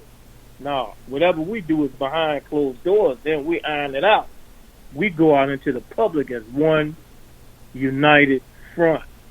And I guarantee you stuff start changing, brother. Amen to that. Guarantee you. But see, before we move on, long as we got this denomination going against each other, this so-called religion, which religion only means to realign yourself back to something. Church only means, that German means circle. You know what I mean? But see, that's what you have to inform, especially our young kids growing up today, especially these babies. That's what it's going to take for whatever your niece, nephew, granddaughter, grandson, niece, nephew. It's time for us to take back the mind state of the younger kids that's coming up. So now, how our parents raised us, we gonna reiterate it and reinvent it within the young people. So, like you said, I mean, some people we got to leave behind. That's the mind state that we're gonna leave behind, because now we're gonna put it into these young people that's coming up now. That's why I think it's very important that you homeschool your kids, because with homeschooling, now you can take that and you can put your ancestors' information and knowledge into those kids coming up. But one thing you still have to do, you still have to teach a kid that's being homeschooled how to communicate. Mm-hmm. You understand what I say by that? Mm-hmm. You have to be. You have to be able. Oh, I thought you were asking. Go ahead, finish. They have to be able to communicate with their peers as well as other people outside of their home and homeschooling. I think that's very important, man. Well, a lot of them that do homeschooling, like at least the ones I know, their parents don't let them get out like that, man. Only ones get out is the ones that play ball, you know. But a lot of the rest of them, they don't play no ball. They're usually in the house because you know the kids today don't go out like we did growing up. They in the house, you know, social media, you know, all this other stuff they do in and out the house. All these little video shoot, like what's that new thing they got, tit tat, something like that. They be doing things like that. But see, this is my thing, right? All right, now that this virus is out, that they still claim that it's supposed to be so dangerous, right? These kids are supposed to be in the house during the day, doing studies, right? You know, a lot of schools didn't give them laptops. Only certain schools gave them laptops, but a lot of teachers gave them assignments to do. But this is my thing, right? Why are you out all throughout the day? You know what I'm saying? Instead of trying to, like you said, Andrew, this is the time to read your books and get educated. Why are you out? Why are you out? Your teacher gave you an assignment. Why are you doing it? I think as soon as like some parents are still working. I think it's the parents that's working that the kids are out roaming the street all day. But I mean, what do they? This is a question I asked right here, Andrew. And being that you work in the school system, right? What's going to happen if they don't go back to school? Because you know school is almost out down here. Next month is prom time for a lot of schools here, and then May is graduation. You know, so if they don't go back to school soon, how's they gonna pass? They got to pass everybody or what? Well, with our school system, we like a 1+ school system, which we gave all our kids laptops, so to take home. So their assignments are is like a virtual computer system where they can contact the teachers. Teachers can. Big Illinois 73. What's up, little bruh? Teachers can interact with the kids through virtual reality, through the internet, through the computer. They have their assignments already for the week, in which they have to complete and turn in at a certain deadline. So our kids are receiving their grades on time because you can't hold it against them because they didn't ask for this stuff. It's just like the workers. If the workers got to be off, I feel you supposed to pay them right hourly or salary. You supposed to pay those workers because it's not their fault that you ended the school. It's not their fault that this happened. You know what I mean? But you got families out here who are suffering and who live from check to check, man. And they're going to need that paycheck, brother. Big Illinois. Need that paycheck. But our kids, they do the virtual schooling off their laptops. So before Big Illinois say something. If it's like so-called over 23 million, 20 or billion so-called black folks in the so-called United States, right. All you got to do is give $1. That's what unity and all that comes in because we got that division and hatred towards, I don't want them to be better than me, that crabs in a barrel. But one thing the Jews and the Japanese and everybody else has done behind closed doors, they created a 20-point system to where they never cause harm to each other, and they always put a donation within their unity or their so-called fund. It's a fund. It's called the well-being fund. Yeah, they have that. Man. Each one of them put at least $1, $10 to $100 in this fund. To whereas if anything happens, why y'all think when those police shoot the so-called black folks that when they off that they so-called get so much money and they go pay me? What's that? GoFundMe? Just all of a sudden. Y'all ain't never thought about where that money come from? Yeah, shit. I can start a GoFundMe and I can't even get $400 in a week. and they can get. That's because there's no unity, and then people they always want to question what is yours for. Right, but That's also doubt, because when that little boy got killed over here, like right off 79th in Damon. Right. And then they put a GoFundMe for the mother. And they gave her like over $53,000, and she went to Vegas and bought cars and shit. Went to Vegas and did whatever. Oh man! So the people was like, man, that was a mistrust. Yeah. But so I get it from both ends. I can see from both ends. Yeah. Before we let Big Illinois talk, I want to welcome Nicole and I want to welcome Moni to the show. How you doing, sister? What's up, Nicole and Moni? Moni in the middle. Go ahead, bro. I've been wanting to say that since Moni. What was her name? Moni Love. Yeah. With that whack ass CD. Stop. You wore that big ass hat. Not Moni from the Brit. The water. Nah, you talking about Moni Love? No, don't talk about Moni Love. Yeah, hey, man. Her solo project was whack, man. I'm sorry. Big Illinois don't get nobody credit, man. Hey, man. I'm gonna call you out if that shit garbage, man. I'm sorry. How's Dre J Electronica? Yeah, I mean it's cool. He just he let Hove outshine him on that, man. Yeah. I mean, it was good that I liked the message in it. It wasn't none of that old. You know, they was trying to take some knowledge, but it's just, well, as long as we've been waiting for that cat to come out, nah, man, you don't supposed to let that man outshine you. 9 years. But man, what's going on, fellas? I'm sorry, man.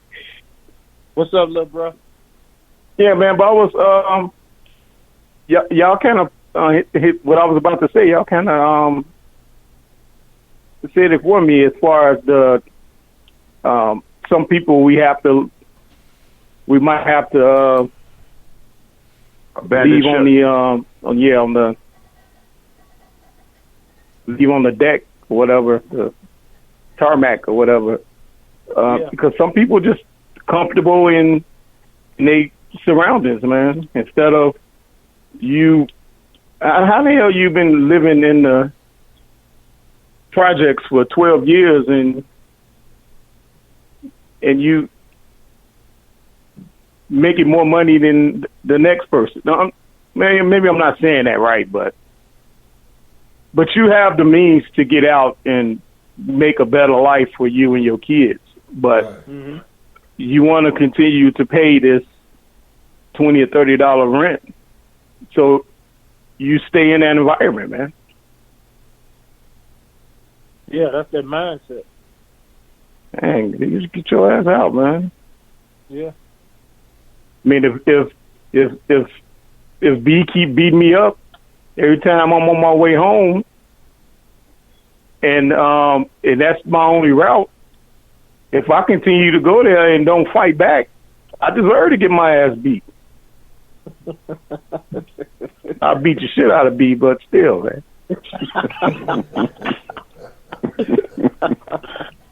Maybe you just immune to it, good brother. I don't see nobody that like their ass beat. Hey, I hope you don't like your ass beat. You got these brothers and sisters out here that been hit with that Novocaine. You know what I'm saying? Like you go to the dentist and the dentist hit you with that Novocaine so you can suffer peacefully as they pull and yank and torture your mouth and teeth pulling out your shit. Yeah. Been hit with that Novocaine, man. So they out here suffering peacefully. Well, you know what, Big Illinois? I get exactly where you're coming from, but what we have to also factor in is this. Before I even start, I want to shout out Jeremy. I want to shout out T-Money. I want to shout out Jasmine. These are younger people who reached out to me and asked me, can they have a link to the show, and they're listening in the background. I really appreciate them listening as well. And, but a lot of people, Big Illinois, believe it or not, they don't even know that they are losing like that. You know, we have to also understand that being comfortable is a drug in itself. You know, that's probably why a lot of people get high. Or that is why a lot of people get high, because they're suffering, and that little bit of comfort saying, oh, at least I don't have this high-ass rent. At least, it's bad, but it could be worse. A lot of people, from my perception, are suffering, and they don't realize that that's an ass whooping that's whooping on them. They just think it's life stress. They think it's normal. They think Big Illinois is struggling. They think Chief Rocker is struggling. I'm struggling. It's normal. Right. But at some point, you have to. I was going to talk about this on the Saturday show that I do, but I'm going to talk about it now. At some point, we have to elevate past where we are. We're walking around as a community in a fog. And what I mean by that is this. If you've lived, I've met very few people who, when they lived in the projects, thought it was a horrible situation. They said, man, it's horrible in the project. Most of us who lived in the projects liked the people to the left and to the right, and there was always one person on your floor who was an asshole. But by and large, the community was close-knit. We looked out to each other's kids, yada, yada, yada, yada, right? But at some point, our parents said, enough of this. I got to put my kids in a better situation. And then you come back 20 years later, and the lady who was living in 705, she's still in 705 because it's normal to them. So they don't even know they're getting their ass whooped, Big Illinois. They just think this is the way you live. You know. And go ahead. I'll say that. No. Go ahead, talk. Go ahead, talk, Rock. I'm done. You know when Ron Artest became an NBA player and was getting big money, he wanted to. That's the main thing he wanted to do was get his mother from out the projects, right? His mother did not want to leave, man. She said, "No, I'm born, raised here. I'm gonna always be here. I raised my kids here." So he took from, I think it was the 10th to the top of the building, 14th floor, and made it all hers. A special elevator just to get. You had to have a key to get up to her place, right? But she never. I don't know if she's still there or not. But when he became a millionaire, that's what he did for his mother. If you want to stay here, I'm gonna buy this floors for you, and this will be your whole. You can do whatever you want. And he put everything in there that she needed. You know, she just didn't want to. She just didn't want to leave the neighborhood she grew up in. You know. Perfect example of what we're talking about. A lot of our folks just walking around blind, deaf, and dumb, and don't realize that there is better. That they think if I go out there, I'm not gonna make it, and it is due to the condition that we've suffered over the last umpteen centuries. Last few centuries. But so as Anu, I don't know if I want to call you Pata tonight, bro. As Anu said earlier, it is people just walking around not knowing, and those are some of the people we can't leave behind. But we have to educate people on how to uplift themselves, like the young brother Jeremy that I was talking to, that I just gave a shout out to. It's clear that this brother is on point. He was. I'm just listening to him. I could see he was a wildly intelligent person, and he said, "Man, thanks, B. You made me realize something I already knew." And that's why some people are walking around getting their ass whooped, because you fighting life. You fighting life so hard. We fighting as brothers and sisters. We fighting to stay out of jail, and I got a couple of those issues coming up. We fighting to keep our kids off drugs. We fighting to do all this other stuff, but it seems that we haven't come to the realization that if we take our kids out of these situations, that's the greatest fight ever, and we can be removed from it. You know, that is the greatest fight ever. We can remove our kids from these historically traumatic situations. Y'all heard me say this on my show, and this is a guy who I said what I'm about to say to. Big Illinois can attest to what I'm about to say. Me, him, and our homeboy Drash used to work summer jobs. Obviously, in the summer, that would have been redundant.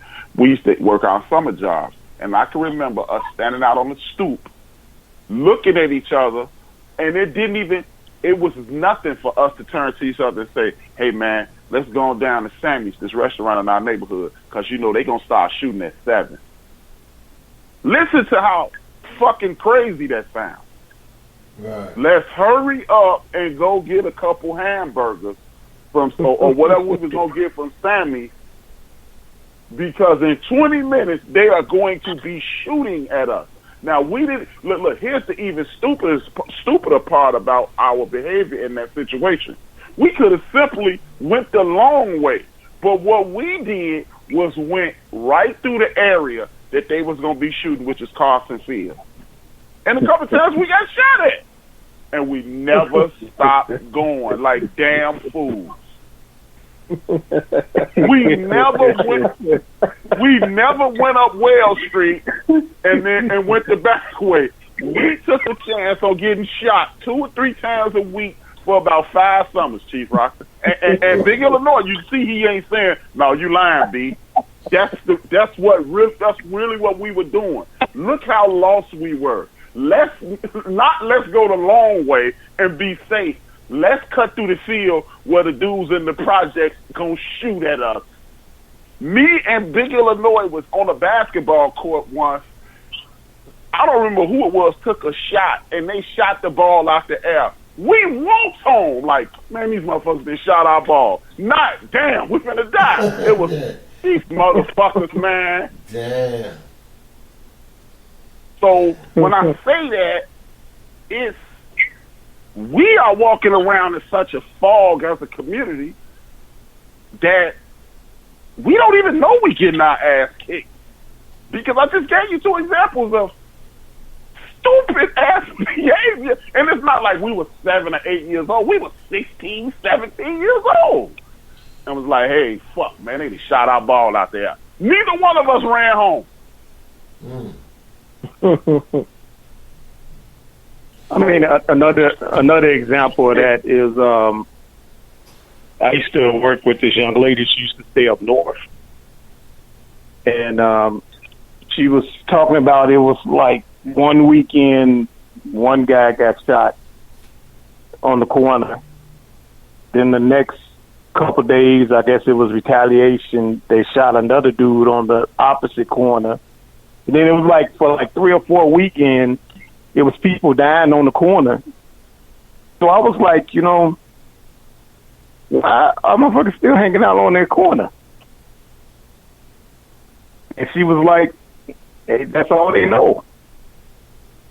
And I'm like, it's dumb, but I mean, I kind of see since you put it that way, I kind of understand. I didn't even think about the stupid shit that we used to do while walking across. But I mean, Joe said we stayed to run. We stayed in 1117 North Cleveland, and it was a huge field, damn near the size of 2 football fields. Remember this? A new. Yeah. We used to walk our ass across there. Yeah. And that was in between. It was what that was 3 different gangs. 3. Yeah. 500. The Cobra Storms, the Vice Lords, and the GD. Yep. And the Beatles. Our building was the Castle. That was the main GD building. 1119, 1117. So I that's used why to I walk said, across that blacktop every day. yeah. But see, I was an Remember when athlete, and everybody knew that on both sides, though, because Right. we played at Schiller and Manier and the center right there off Orleans. We played at those schools and those centers, man. So they knew we was athletes, and they was like, they not in game. So we like had a pass, and then plus we had backup. We had families behind us.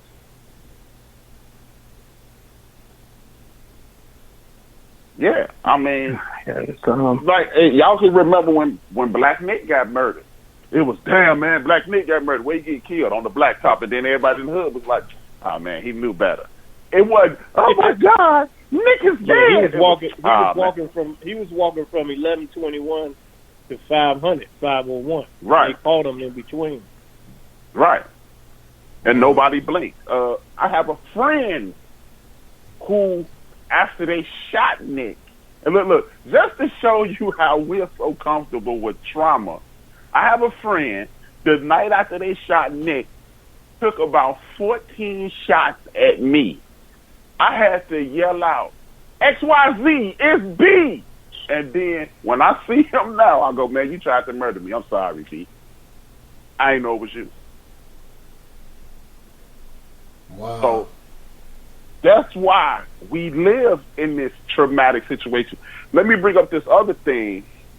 Speaking of police brutality and abuse to our young women, older women, middle-aged women, or any female in our community, because the brothers got to start linking up and protecting our sisters. I got one place situation in Maryland where it was a young lady who got paid, took her paycheck to her bank, and a teller took her check and allegedly put it in the safe.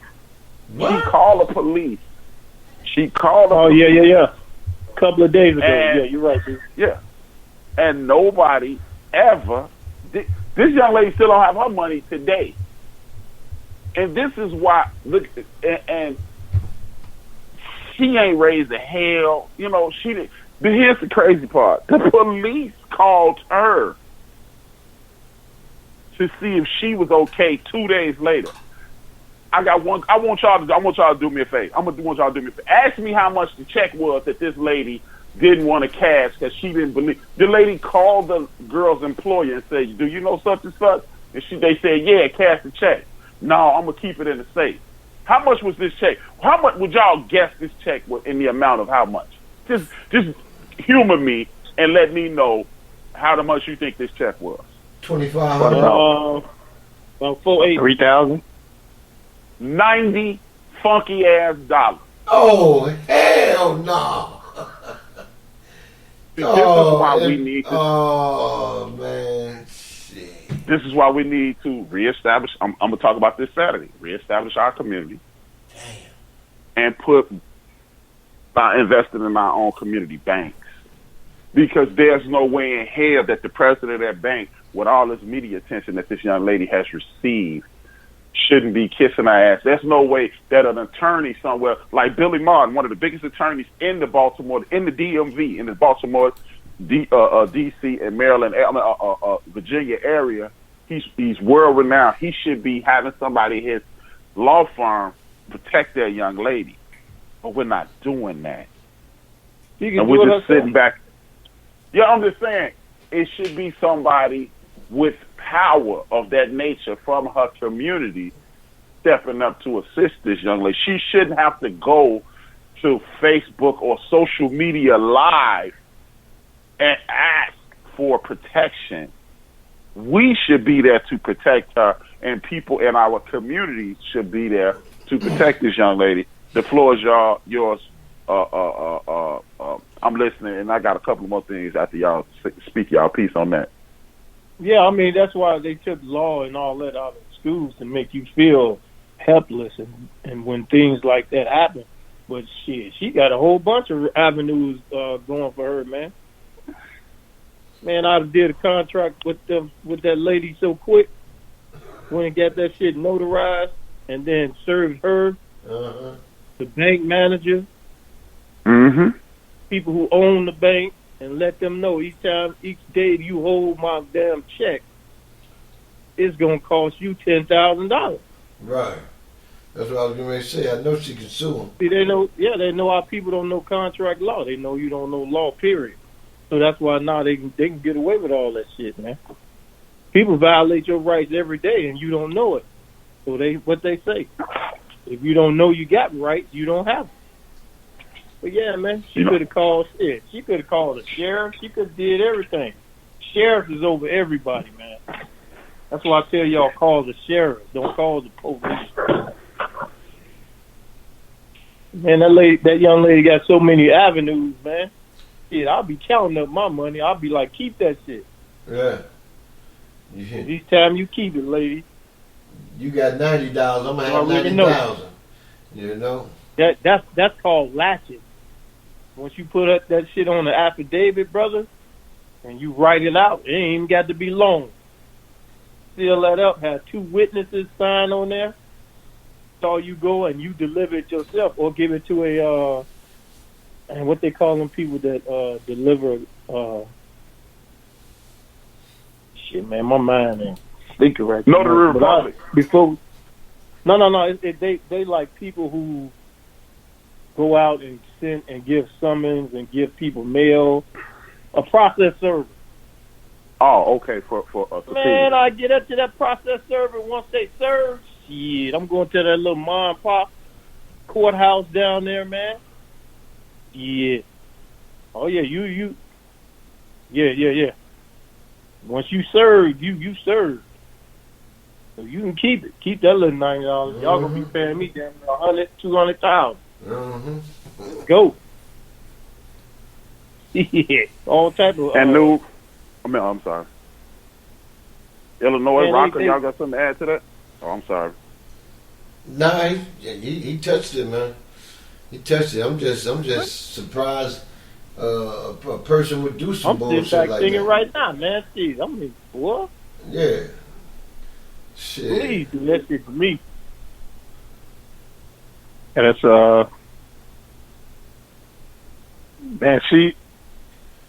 man, I would have. Man, it's easy for me to be like, man, I probably would have. Well, I would have needed my $90. Shit, I wouldn't have went to the bank to cash it. Shit. Then you went to the liquor store. You done went to the liquor store. Get my shit, dude. Hey man, they don't know what that young lady had to pay. They probably been caused her all type of hardship, man. Yeah. Add all that in there, man. Yeah. What? Did you made my phone go off, my baby daycare? You made my car note, my insurance. Did you cause me mental pain, stress? Man, I have problems not even want to walk in banks. What? Now, with that being said, I have 2 issues with Miami-Dade County Police and a parish in Louisiana's police. I'm gonna start with the parish in Louisiana, and I'm gonna tell y'all what I think. What we have to do. Not I think. This is something that we definitely have to do. The Louisiana parish police officer was wrestling a looks like a homeless man from the video, but I don't want to call him homeless. He just could have been rough looking. I don't know, but maybe he was dirty because they was throwing his ass on the ground. I don't really know, but they were wrestling this dude to the ground, and a sister. See, this is why we got to stop saying, just start videotaping. Somebody videotape, and then somebody jump in. But that's another conversation. That's our damn problem, B. We videotape. Hold on. Just let me finish this. one. They videoed these cops planting dope on this young man. Oh, I seen that. And she announced, I see it. The second thing is this sister was getting beaten by the Miami-Dade police officers and at summer break. And the NAACP finally stepped in and they requested that Chief of Police Richard Clemens and city manager Jimmy Morales be fired because they recommended that these 2 men were not in that not be put in those positions due to it. they also should be asking the mayor, because they were at spring break in full riot gear. Those are intimidation tactics. And if me or you did it, the United States Constitution as of 2001 would consider that a terrorist threat. Because when you threaten someone's well-being, that's a terrorist threat. Like if I told anybody who's listening, I kick your ass, you can go to jail. You could already go to jail for it because that's verbal assault in 1994. But since 2001, that is called a terrorist threat. What we need to do, and then I'm going to shut up and listen.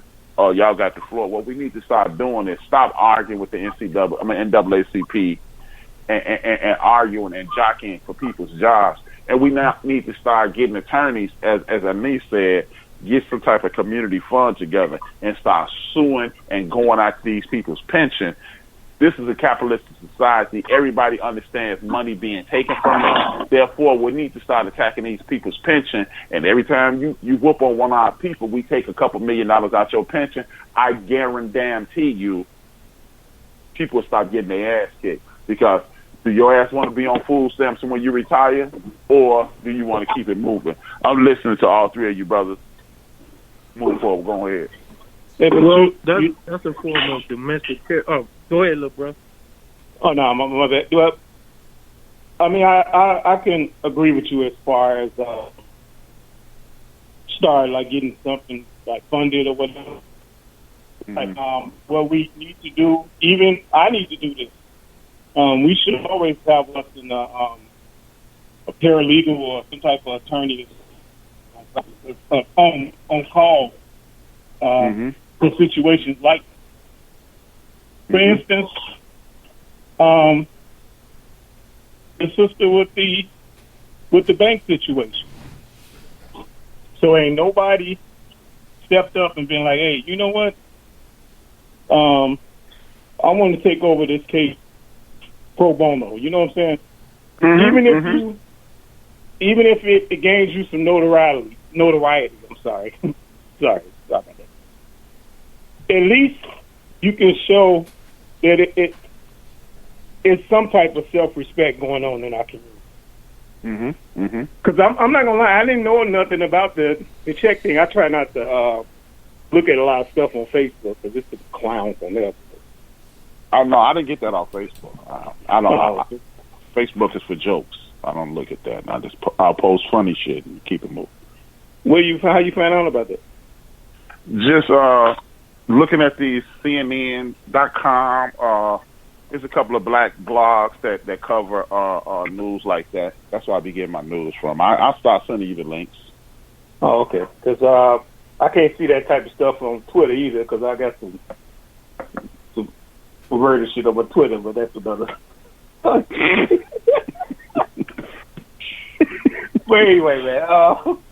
But yeah, man, we gotta start taking over because if say that young lady was a different color, say she was Asian or Chinese, with all this stuff going around, it's people coming up, taking up for them. Hey, we not gonna stand for violence against Chinese people. But wait a minute, man, y'all see us getting our ass beat and people not cashing our checks. What about us? You know, and it's always the brothers and the sisters on that crap too, man. What about? I don't know, man. I'm sorry, y'all. You go ahead. On the video thing, right? When it's one thing that I feel we should not do when we videotaping, and I called it out, man, when I seen it, right? Don't never say, yeah, I'm video. Do the video and then start sending it to the news feeds. You know what I'm saying? Don't just be letting, because once you let them know, and they get mad, because she kept saying, I got you on tape. I got you. No, don't do that, baby. Keep videoing him what he was doing so crooked. When he was one slipped the drugs to him, and he slipped it by the brother that they had down on the ground. No, you don't never let them know you videoing, because right then and there they was done. They was done, because you can see it live in the video how they slipped. One cop slipped it to the other, and then he put it right down by the guy where he had on the ground. You know, but see, when you video, you got to send that shit right away to the news. Make it live for them. That's why I keep the local news app. So if I see something, I'm taping it, you know, which I never get that opportunity to do, I'm sending it right to the news. Or either I know a guy that works for the news, I'll send it right personally to him, you know. But we got to start doing things more smarter so we can get these crooked motherfuckers. Because right then and there, they probably wouldn't have got her. Did they take her phone and destroy it, or they just start fucking with her? I didn't see the whole. After I seen that part, I just cut it off, man. Hey, but you know what though, Rocker though, Yeah. just taping it is not working though, because I mean it's plenty of police beatings and killings on tape, and these people are getting off. Yeah, that's because they calling it police brutality and not really knowing what to put it up under. It's called domestic terrorism. 18 USC, Title 18 USC 2331. Domestic terrorism. And then another thing, when you in your car, and let's just say you just riding, I don't care if you got suspended license, a light is out. I don't care if you got weed, and they talking about we smell weed. One thing you got to know is what was your probable cause if they stopped you. There's a difference between probable cause and reasonable suspicion. Because if they say their probable cause was they smell weed, well, you smell weed and then you stop me, did you have a warrant? Because they have to have a warrant. And anybody stop you and they want to search your car, and then behind that warrant, they should also have an affidavit with the judge's signature or the clerk of the court, and it must have a raised court seal. If they don't have that, null and void, discharged, thrown out, and put your lawsuit in for domestic terrorism. Because what led up to anything that they do or find when they stop you, if you told them I did not consent to search it, and then they still search your car with threats and anything like that, it's called the fruit of the forbidden tree. Poisonous. That illegal stop led up to them finding anything on you. I don't care if it's a gun. I don't care what it is. That illegal stop led up to them finding whatever they found and search your car without a warrant, without probable cause, without where the warrant's supposed to say where they supposed to, the exact place. It's just like coming in your house. It's supposed to have the exact place where they supposed to search. Let's say if they only supposed to search the living room and then they go into your bedroom, that's trespass. You see what I'm saying? Right. You see, ain't no lawyer, ain't no attorney gonna tell you that, because they all officers of the court. They all work together. Look it up. Attorney-client privilege. Title 7, Hello? Section 4A. You got real quiet. I'm sorry. Corpus juris secundum. That's all it is. But the people don't know that, man. You know, I got to give you that little mantra, too. I cannot give you legal advice. If you seek yourself legal advice, seek yourself a competent or attorney, and please be advised. I got to put that out there. Well, the next two things, it's gonna look like I'm gonna say this before. It's gonna sound like I'm attacking Chief Rock and I'm attacking Big Illinois, but I'm really not. It just happened to be on the list. All right, Because I'm Big gonna Illinois, say your mama first, then.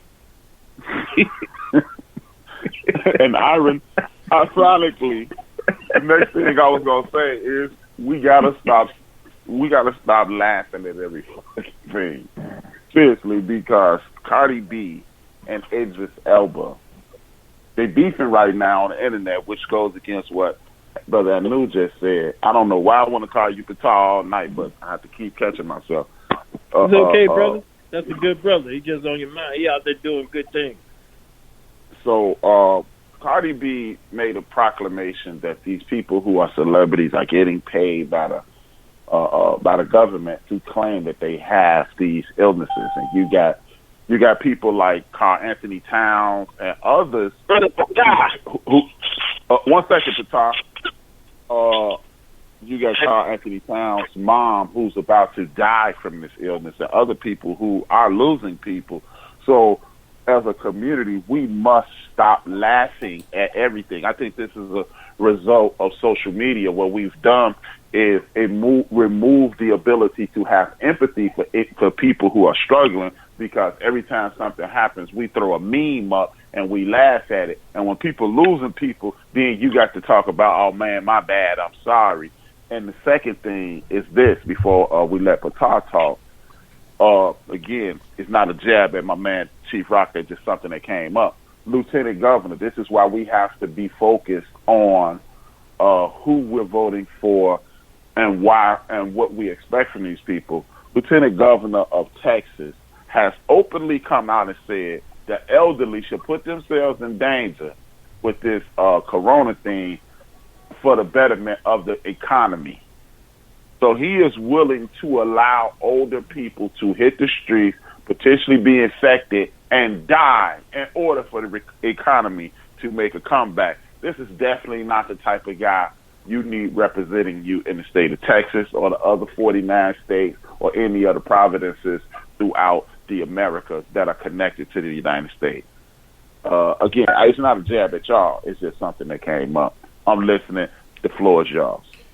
Well, if I was in Texas, I would have knew the history of this motherfucker, and I wouldn't have voted for him. But I understand what you're saying, but I wouldn't have voted for him, and I would have been campaigning for others not to vote for his ass either, because nowhere in hell he should have the position he got.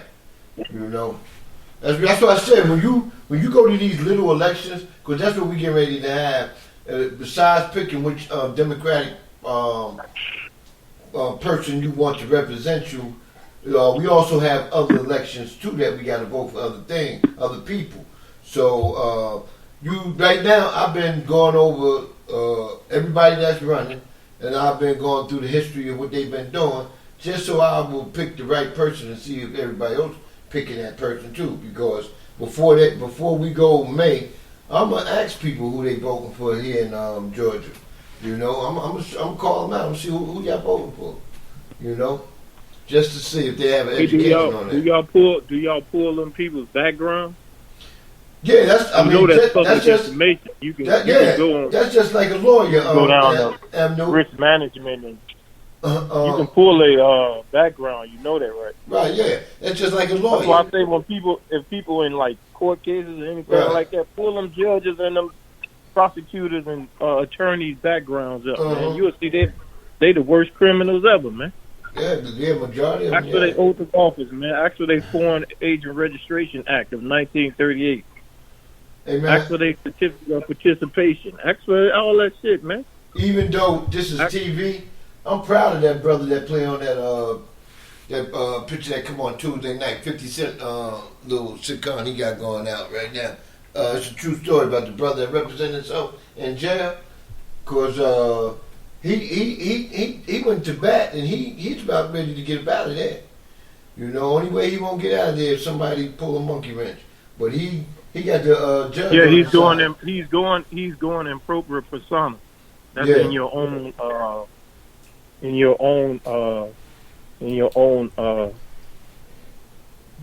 state, personal state. That's going in as your own person.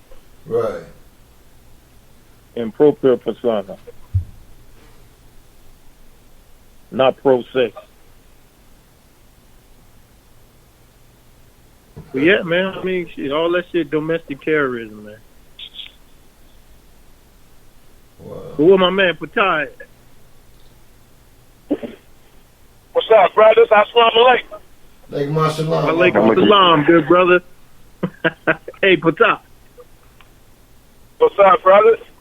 Man, I guess what I tell you one thing, man. I love you, man. I love you out there in that front battle line, brother. Love you too, brother. I always try to tell the brothers I love them, man. You know, no homo. We already know that. Yes, sir. Yes, sir. Hey, brother, I told them, man, anytime you need me, man, just call me.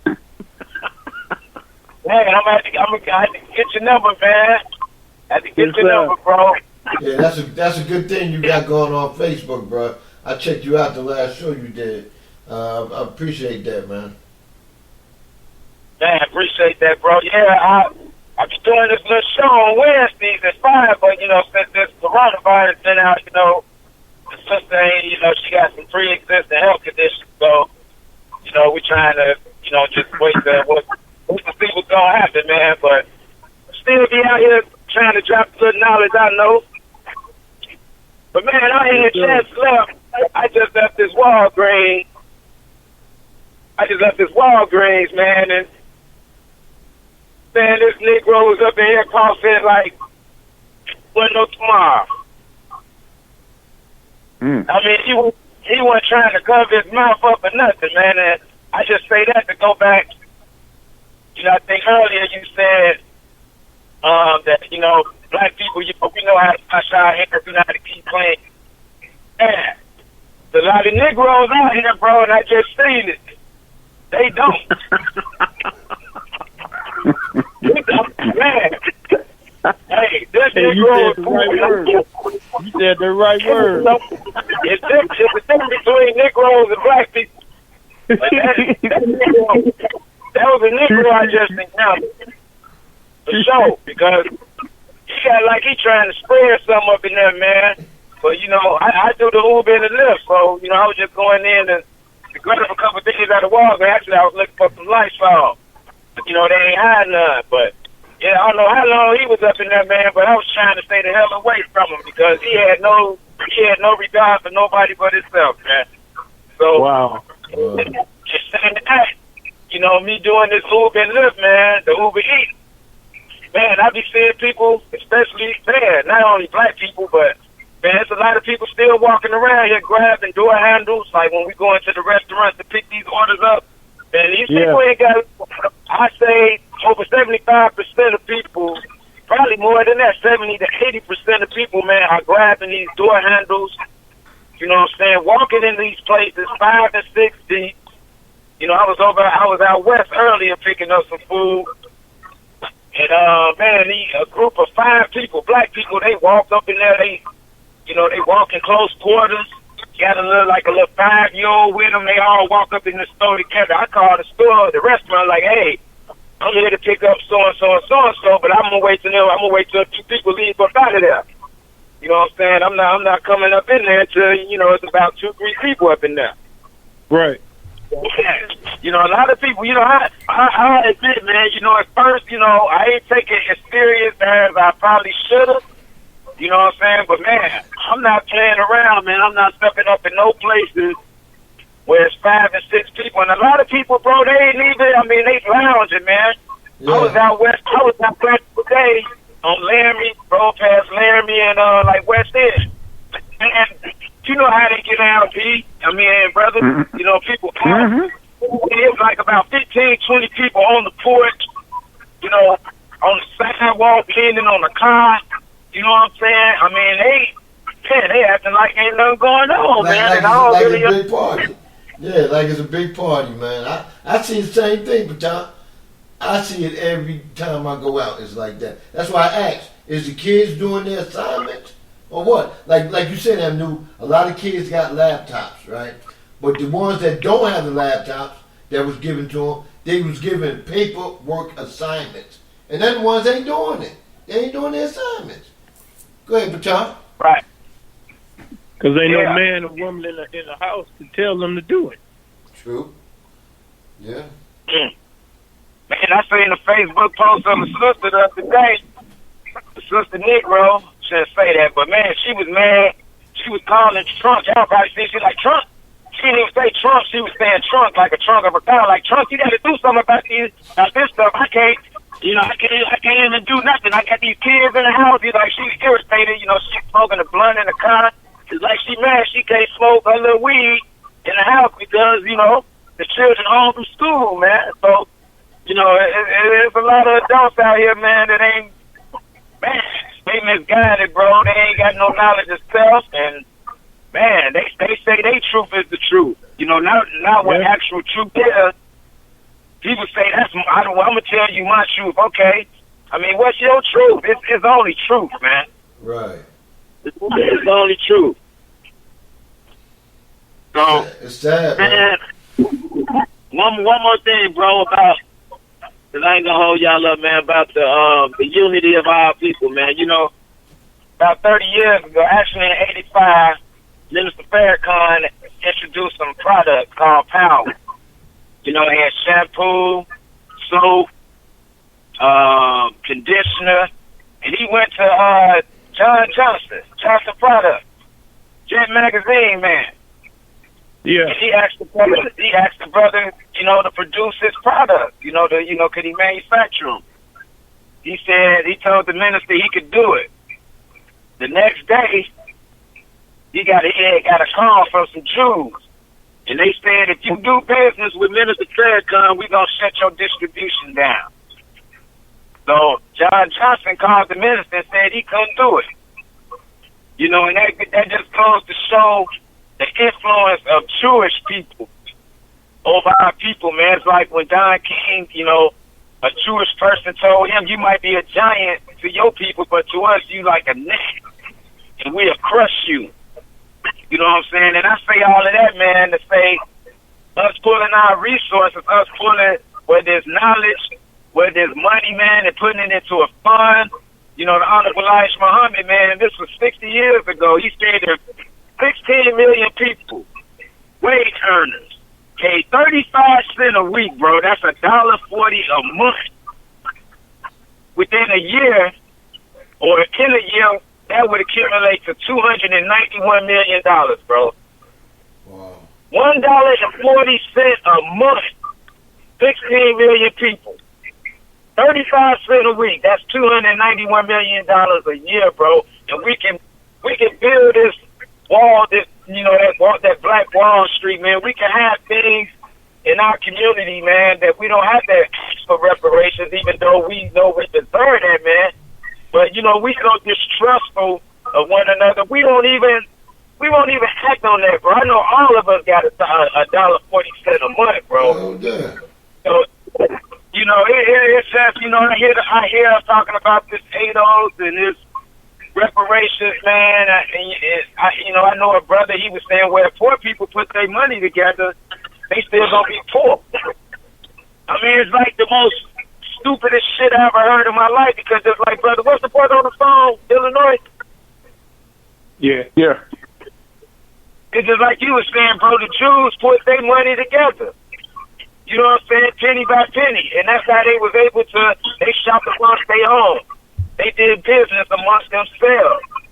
Well, we got people in our community that eat off of us, man. They like bloodsuckers, the Arabs, the Asians, you know what I'm saying? They got all the businesses, man, in our communities, and they take that money out of our community and go back to Bridgeview, you know, man, or Orland Park, you know what I'm saying? Until we able to unite, man, we're gonna keep on. It's just gonna keep going, man. It's just gonna keep going. And I don't know if I'm gonna see it in my lifetime, but man, it's like I'm gonna call you by your street name, H-Rap. But man, just like you was naming all the brothers, man. You know, man. You know, Elijah Muhammad, Marcus Garvey, man, we had all these great minds, Martin Luther King, all these great minds amongst us, bro. We still talking about voting rights and Medicaid. You know, we don't want to leave the plantation, bro. And I say the plantation is the Democrat Party, bro. You know, now I'm not a Republican. I would say I'm more like an independent man, but yeah, I like those two principles of the Republican Party: less tax and less government. I like the social programs to a certain extent that the Democrats have. You know, Medicaid and social programs, man. I think that we as black people need to be eating. We need to have politicians in both parties, man. We should just be dependent on the Democrat Party. Because look, bro, we stay in a Democrat city. We have a Democrat governor. We have a Democrat mayor. We have a Democrat state attorney. We have a Democrat attorney general of the state of Illinois. But if you get 2 parking tickets, but now they got to, you know, they ain't doing referendum. They froze it for now. But man, the Democrat Party, man, they told your car the 2 tickets. They doubled your tickets in 21 days. You got to pay 7 cents for a bag. You know what I'm saying? They tried to put a soda, but they did implement a soda, a penny per ounce on the soda sugar tax. You know, all of these are Democrat policies, man. And then they give illegals more rights than citizens, man. In some states, people that's illegal, undocumented resident can drive a car, bro, without a license. But let me and you or one of us get caught driving without a license. These are Democrat policies, man, that's hurting our people for the sake of people. And most of the time, them motherfuckers don't care about black people, bro. Try to open business up on 26th Street and see how far you get. But they can come in our hood with the corn cart and our people, hey, you know, we want to speak Spanish to them. We want to give them our money. You know, we got a Negro mentality, man. And until we educate ourselves into them Negroes down, bro, it's going to keep going, man. I ain't really got nothing else to say, man. I got to get back to work, brother, but I'm listening, man. Love you, brothers, man. Amen. One love, good brother. I got one thing to say. Tune in Saturday, and I'm going to be talking about a lot of the same things that he just mentioned. I do a show on Saturdays, and I'm going to be he touched on a million one. He hit every topic that I was going to cover Saturday. So please tune in Saturday, and I will be hitting you with the exact same information. Sorry about that rambling, bro. You having to get it on, man. No. Hey, Fatah. That's why you called in, and that's why we accepted your call. There's no such thing as one of our guests that's talking too much. There's no such thing. Get it off your chest. Call back as frequently as possible. Please continue to support not only this show, the show that's on Mondays with Chief Rocka, yesterday with me, this show, Knox Tuesday, Knox Cheers, and Mukadeen tomorrow, Knox Friday, and me Saturday. So, no, there's no such thing as talking too much. I just got one more thing to say, man. Mm-hmm. Yeah. Trump next to 2020.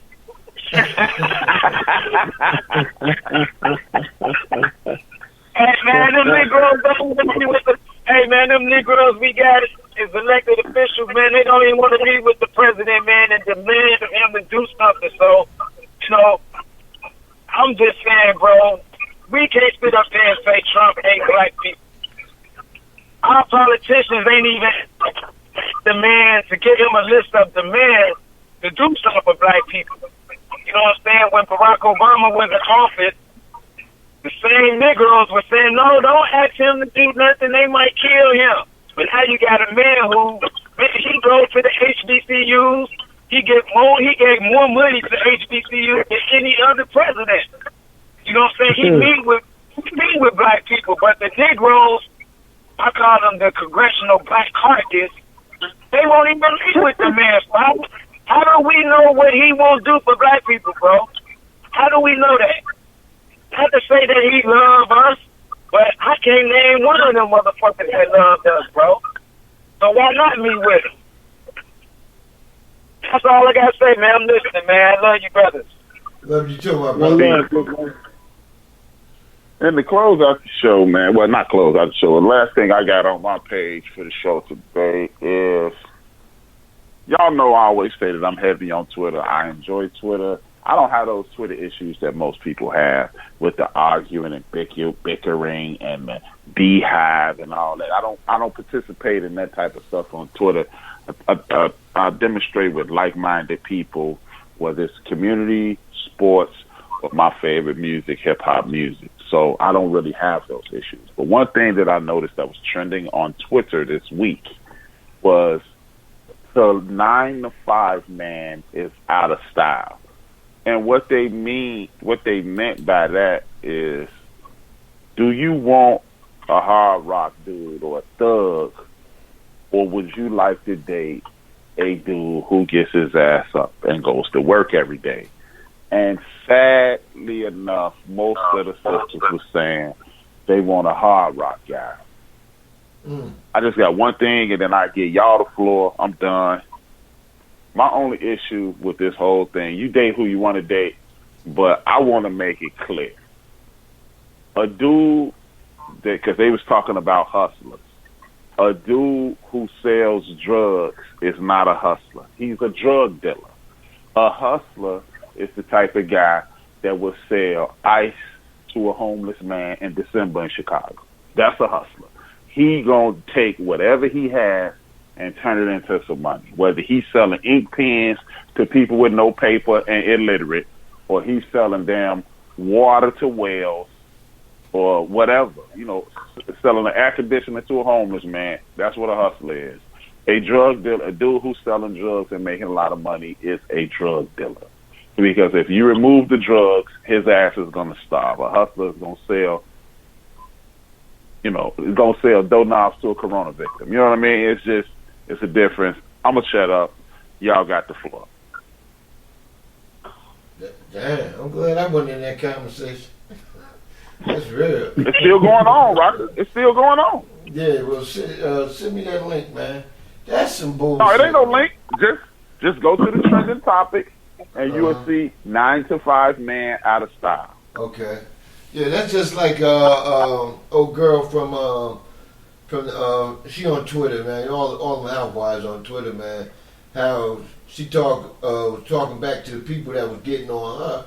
I just told her straight up. I said, you sit here and you talk about all the girls that you work with as far as on this TV show, right? But then you come back here and get on people because they get on you about how the fuck you act.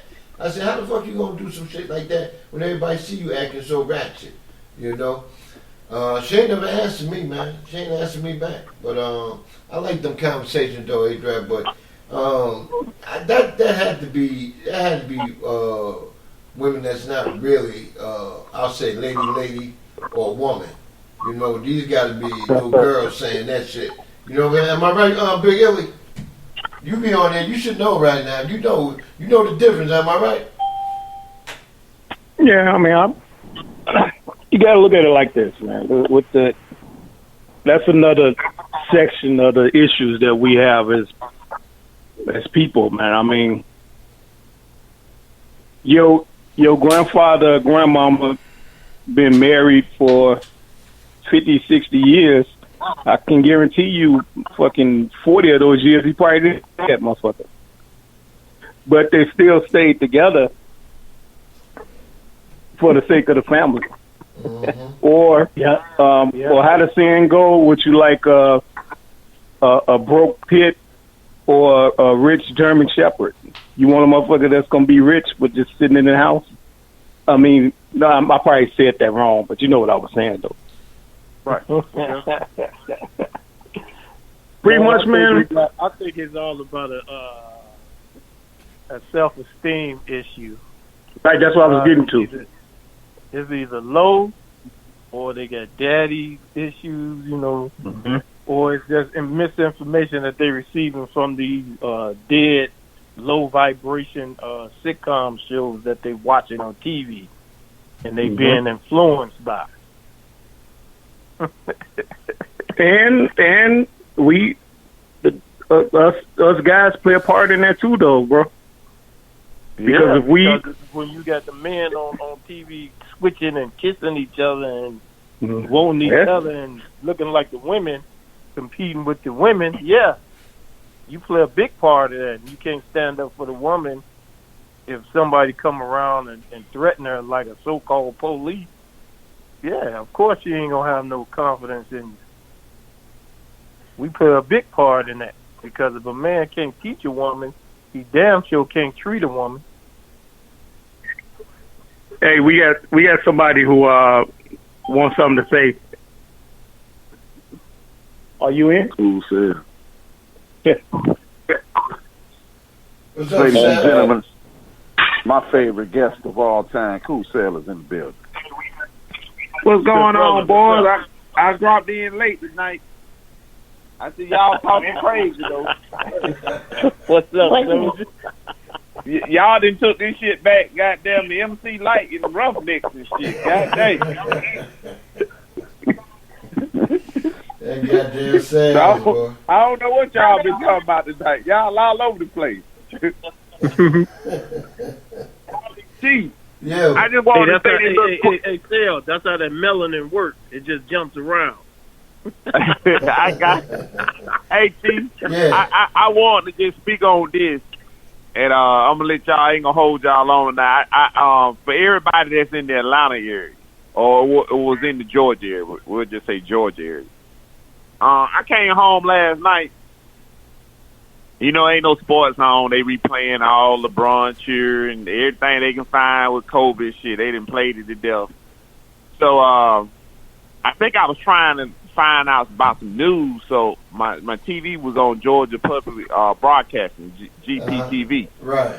And this happened to me about 3 years ago. I ran up on a documentary. Like, one of the best documentaries I ever seen in my life, man. Was about Martin Luther King,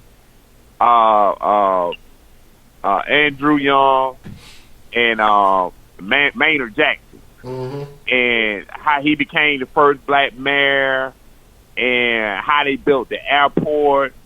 And it was not being from Atlanta, being from Columbus, 100 miles down the road. It was just amazing. If you ever seen a documentary like on Smithsonian, how they go back and it's in color. And it makes you feel like you were there. That's what's so amazing about it. They had all these color shots. When you wouldn't even think color TVs and all that was around it. So I caught that a couple years ago. But last night, Ace Rap, if y'all can find this and see this, man, I might have seen the hardest documentary I've seen in 20 years. And Chief, you may have seen it already. It's called East Atlanta Meadows. Oh, yeah, I seen it. Oh, my God. I didn't move. And for the y'all don't know what I'm talking about, East Atlanta Meadows is probably one of the better golf courses in the Atlanta area. But in the 1960s, it was a housing project. It was the first housing project to black people. But it didn't start out like that. It started out like a nice community, and it turned into Iraq by the time the 90s came. And, you know, they tore it down, and all the black folks went to Decatur, basically. But it was just good documentary. I loved it. I loved how at the end, you know, they showed all those people still get together to this day. In present day, they have East Atlanta Day out there in the park. So, you know, I just think it's a good documentary on how over the years. But you know, you want to call in? Go ahead. I thought that was somebody trying to go. It was just a great documentary over the years. No matter what city you live in, how basically your mom and dad might have lived in a house or a small apartment, and they moved into a new apartment, and they called it the housing project, but it didn't start out like that. And it showed how the better black people got the hell out in the middle of the 70s. Some had to stay, of course, until it led to the 80s, to the crack era, to now. And it just shows how Atlanta led some of the major cities of tearing down all the housing projects. Now, I don't know about New York, Washington, D.C., Chicago. I don't know if they still have housing projects. But in Atlanta, they ain't got no more housing projects. They knocked it down starting in 92 for the Olympics. And they kind of took the head of that. Even in the city I live in right now, we still have major housing projects, and I like how Atlanta kind of got rid of it. So it's just a great documentary. I wanted everybody to kind of get a look at, since you ain't doing shit at home and you tired of watching the same old movies. That's something you can check out. Yeah. Where can I find? Where can we find it, Sal? It's on Georgia Public Television. Oh shit. That's going to be the hard part. You can go to their website. It's called East Atlanta Meadows. Right now, East Atlanta, like I said, East Atlanta Meadows is like, correct me if I'm wrong, T. It's not too far from Lennox Mall. It's in that area, so it's in the Buckhead area. Also, sales down there by Auburn Avenue, Edgewood, with Martin Luther King. Remember, the project down there was Grady Homes, right behind Grady Hospital. That is a new. Right. My mother lived there because they made that a senior citizen, a whole resort apartments for senior citizens. Because she lived in the first building they made.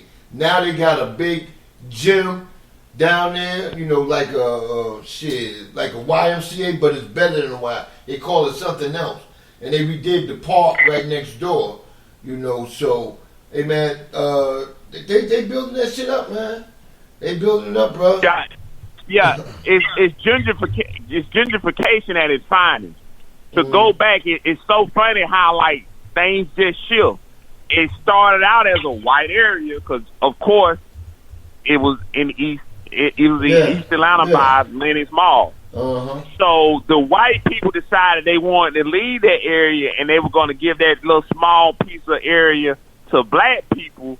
But, I don't want to tell the whole documentary, but that's when the slick shit came in. The land they gave up was like on swamp land.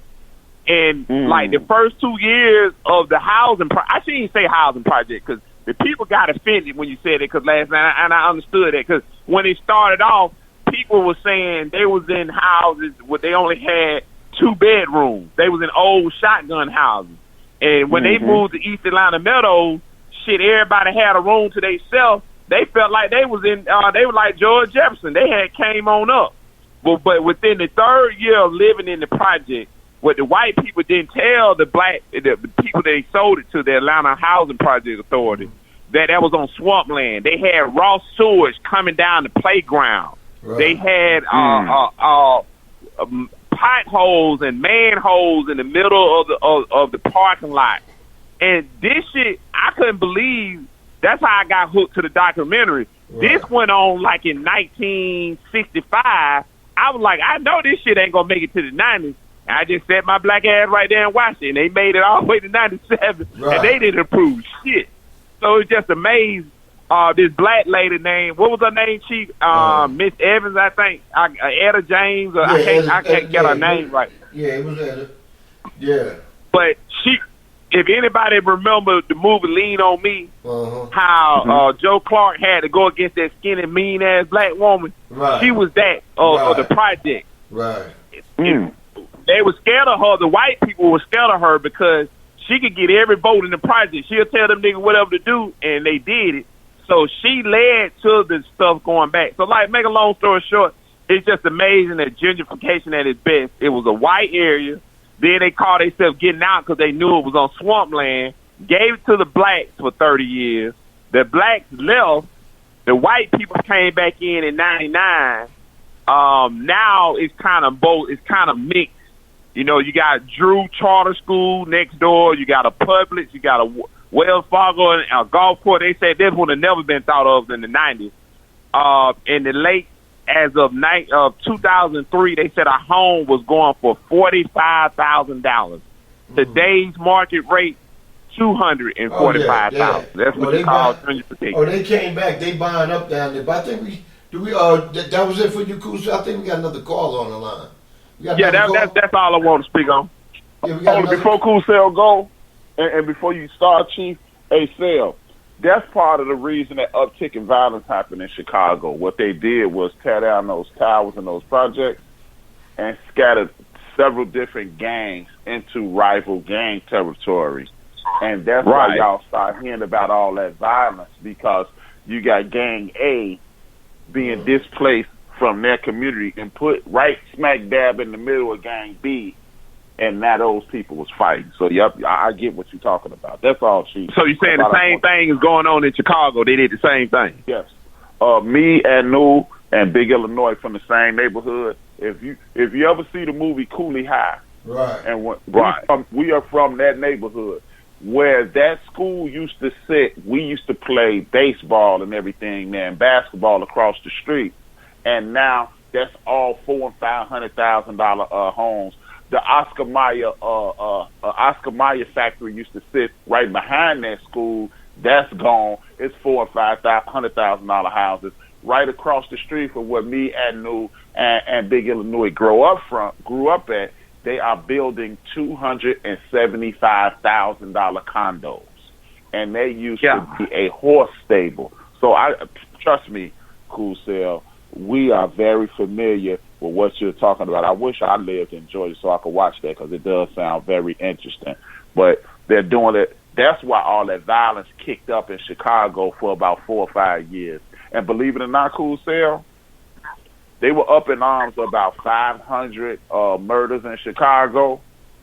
If you take it back to 1991, 92, or 93, 850, 900, and 912 people were murdered.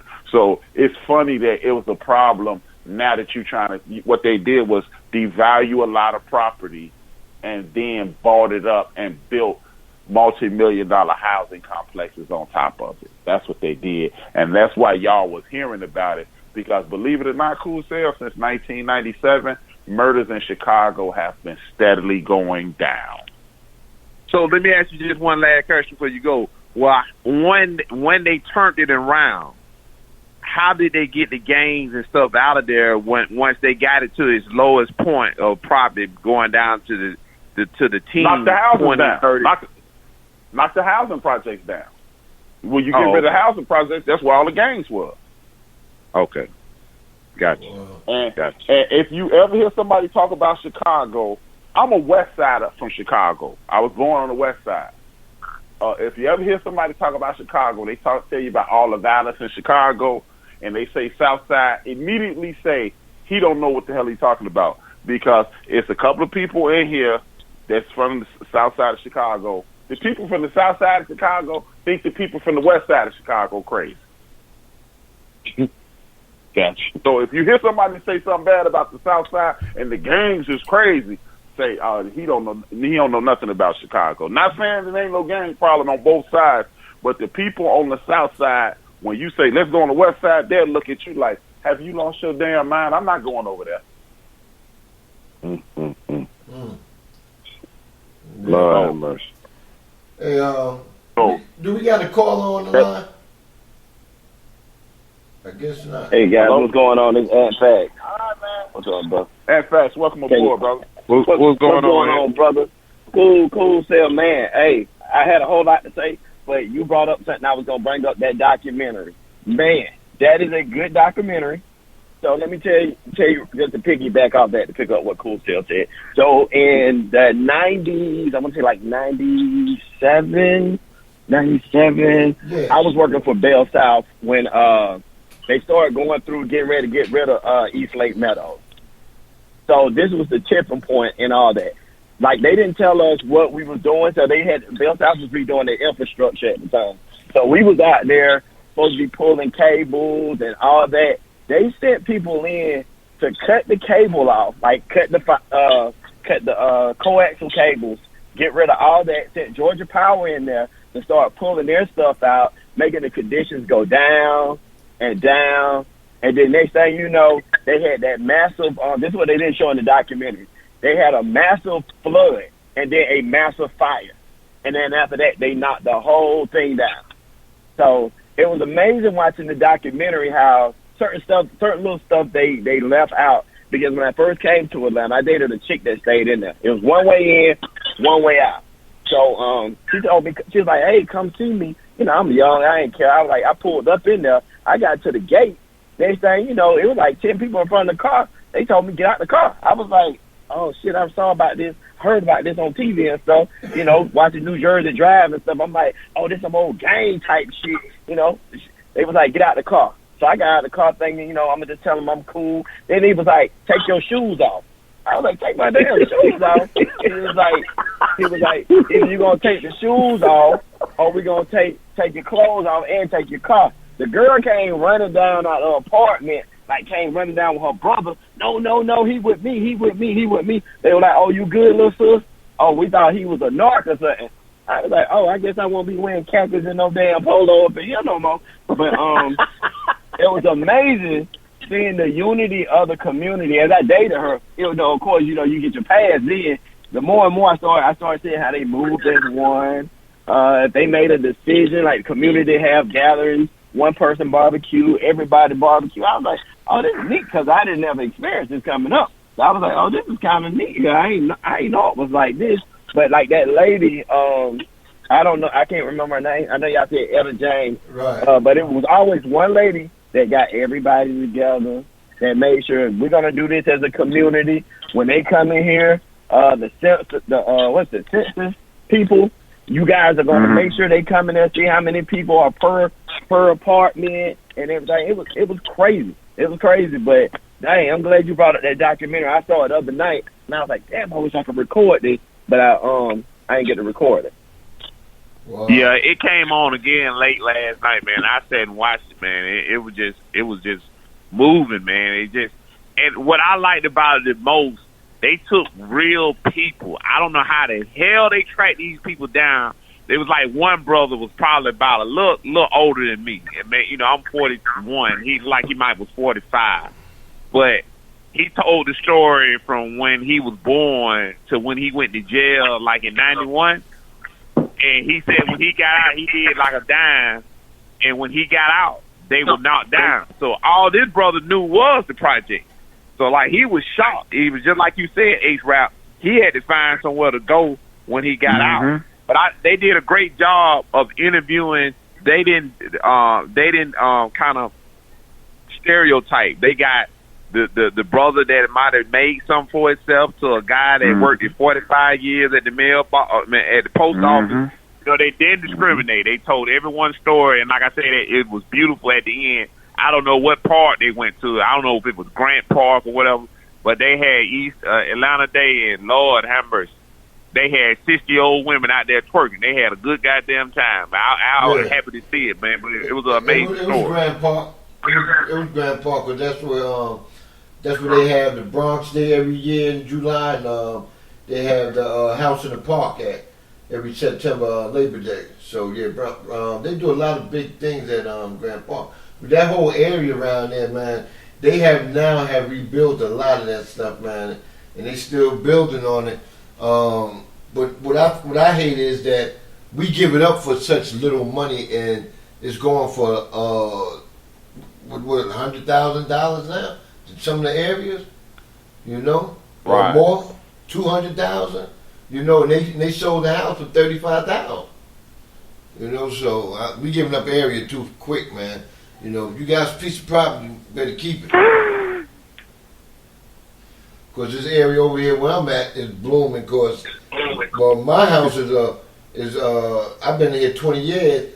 From day one, it was built the subdivision. Houses over here now, $185,000. If you fix it up, you can get over $200,000 for a house. Yeah, man. So, woo. Well, Facts and Sale and Rocker, man, and me and New and Big Illinois, we come from the same community. I would love to have y'all come up to Chicago so y'all could see that most of that stuff that you see on TV is a lie. And we are from a project. We are from the projects. And it's not hard to, when you know one person in the project, it is truly the 6 degrees of separation from everybody in the projects, man. There was a lady like that in our projects. Her name is Marion Stamps, and her daughters have taken on that same mantra. I'm going to interview one of them in a couple of weeks, but I would love for y'all to come to Chicago so y'all could see, man. From the outside, the projects look crazy as hell. But from the inside, you would never be, like you said, in fact, you would never get more welcome. Once one person say he's okay, just about everybody in that project community will show you love, man. And so I let me can ask you this. attest to that. Hey, Rap, let me ask you this. So the little series that's on Showtime called The Shop, is there any truth to that series, or is it just a series Hell that's no. just trying to take money? That's the worst shit in the history of TV, man. My city ain't shit like that, man. I'm telling you, man, I would love for y'all to come up here, and I will take you to the very communities that they in, and you would be. I've had cousins come to town, brother, and they say, "Hey, man, we sitting on my cousin's porch," and he'll go, "Hey, man, take me to one of them areas that they be acting a fool in." I said, "All right, well, close your eyes," and he closed it. I said, "Now open them." He said, "Okay, why you ask me to do that?" I said, "Because you're in that damn area." Wow. So the invitation. Look, man, every year my man Disco Steve has, and you know him, Rocka Macy, and about 5 of our homies throw a cookout at the beginning, a cookout in the middle, and a cookout at the end of the summer. And damn near everybody from our community, as you can add, Irene is in the chat room, she can confirm it. It goes down. And to give you a perfect example of what I'm talking about, in fact, my nephew, he 38 years old. I brought him to one of the cookouts. He sat down, he's just being quiet, minding his own business. One of the guys that didn't know him walked up to him. He said, "You here with B, right?" He said, "Yeah." He said, "Hey, man, you like Italian sausage?" He was like, "Yeah." He said, "You like dirty rice, chicken, fried chicken, baked chicken, barbecue chicken?" Yeah, I like all that. He said, "Well, you better get your ass up, because them plates ain't gonna come out here and bring them to you." Yeah, that's being real down to earth right there, man. Yeah. You know, if you Man, here, Chicago, you with Yeah, somebody, man. you gonna get your own shit. You know, ain't nobody saying right. Chicago, one of the most welcoming cities. The brothers and sisters in Chicago are some of the most welcoming people in the United States of America. And I believe 99% of it is this. We come from down there, man. Everybody just about every black person in Chicago come from down there where y'all at. Alabama, Mississippi, Georgia, or Arkansas. So we only know how to be hospitable, man. Don't let them people tell you that we crazy. We ain't no crazy than nobody else. I'm telling y'all, I would welcome y'all here, and I will show y'all around. And don't get me wrong, it's a part of the city that the darkness don't even go into. Like, oh no, the sun don't shine over there. But even in those communities, you won't get no smoke if you ain't looking for no smoke. In Chicago, you got to be, hey, what y'all doing? Won't y'all fuck me up? Because I'm finna be real disrespectful. We gonna kick your drawers in your ass. But if you ain't looking for that, you're not gonna get it. You're gonna get some good people, man. That thing that documentary you telling us about Cool Sale, I'm comfortable watching that because I know what it is. Yes, sir. Yeah, definitely, man. Tell you. Hey, we got about 8 minutes left, man. And y'all can get off whatever you got to get off in 8 minutes. You know, but I'm done, man. I ask y'all to tune in Saturday, 5:30 p.m., 6:30 y'all time in the Eastern, and 3:30 Pacific Standard Time. That's it. I'm done. Hey, B, I'm coming on that Saturday too. Okay. Since we on quarantine.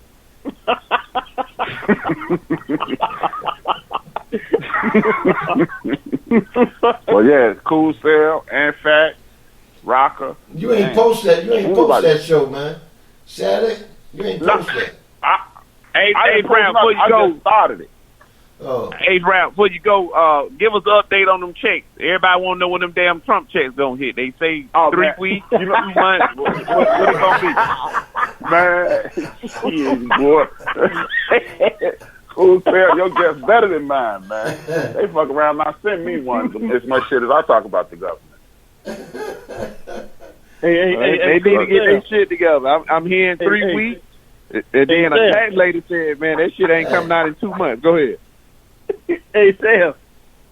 Man, Yeah. when you said that, hey, you watched the Boondocks when Cedric was on there with his family and they got their FEMA check. Oh, yeah. He said, "Will my FEMA check come?" Yeah, hey man, I don't know. Well, but speaking of that, is the guy that's another question I have. I keep reading different articles. Is the guy gonna bring it back? Because they kept saying that when John Witherspoon died, or that's just a bad rumor. actually, I heard that too. And they say, what's the lady name? She used to be fine, but she done got old. She was the mama on Dead President. She the grandmama on Blackish. I can't think of her name. Oh, yeah. Damn. She talk a lot of shit I can't, Damn. Yeah, I know loud you're talking as hell. about. Yeah. She's supposed to take Witherspoon's spot. That's what I heard. Oh, yeah? Yeah. He would make a killing right now if he brought that cartoon back. I mean, he could. I'm pretty sure anybody would bid him. He could just have it on Netflix. He'll make a killing. Yeah, he would. Hey, you know what's funny? Juliette Lewis. Thanks, Joe. Joe from Houston said Juliette Lewis. Yeah, that's her. You know what's funny? The dude who I want to put out of business, the dude from Vlad TV, he is part of the reason that show is not on TV because Magruder and his partner fell out because he said Vlad was a culture vulture, and they put Vlad on an episode, and Magruder fell out with him. Hey. Well, he predicted a lot of shit, man. I gotta give it to him. Lord have mercy, he predicted a lot of shit. Just like South Park, and then just like The Simpsons. Yeah. Well, that's it, man. This Ace Rap, man, I'm out. I mean, I'm listening, but y'all, it's the floor. All right, y'all have a good night. All right, You brothers. too, Phil. Thanks for always supporting, brother. Hey, man, y'all be safe out here in these streets, bro. Definitely that. And to everybody out here in the chat room and behind closed doors or, wherever you at, listen to the show, man. Hey, listen, don't let all this shit get you down, man. It's time for unity, man. It's time for if this president don't have shit settled by the middle of April, I was gonna say August. That's too fucking long. In the middle of April, hey man, we gonna have to start going down into DC, get our own goddamn plane, go down to DC and tear them fucking white doors down. The White House door. That ain't gonna happen. If your ass gonna be in FEMA. You gonna be in one of them FEMA caps. Hey, I got some bad news for Pretty Thick 69, The Greatest, and Low Key. Los Angeles will shut off water and power to non-essential businesses that refuse to close. What? Yep. WGN.com. WGNTV.com just posted that. Damn. So Violating their constitutional rights. Please tune in Saturday, man. It's either going to be 5:30 or 6 o'clock. Y'all will get the notifications. Check your emails. If you don't get a notification from me, check your emails. Then click the link, come in, talk crazy with me, have a good time with me, man.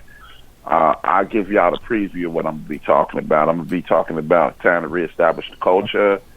Your plan is not my plan. Instead of buying water, I'm going to give y'all an alternative to buying water that is less expensive while we helping the world. It is less sensitive violence going on.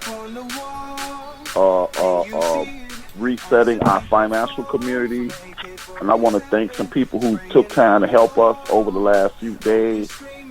And how to educate our kids. Those are some of the things I'll be talking about. Please tune in, man. Continue to support Bill for this network. Please subscribe to the network.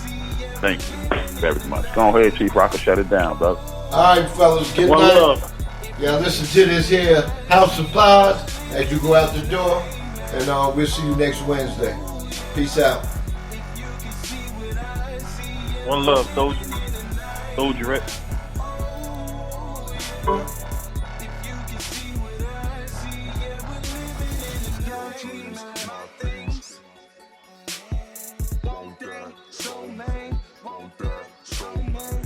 Dreams, my things.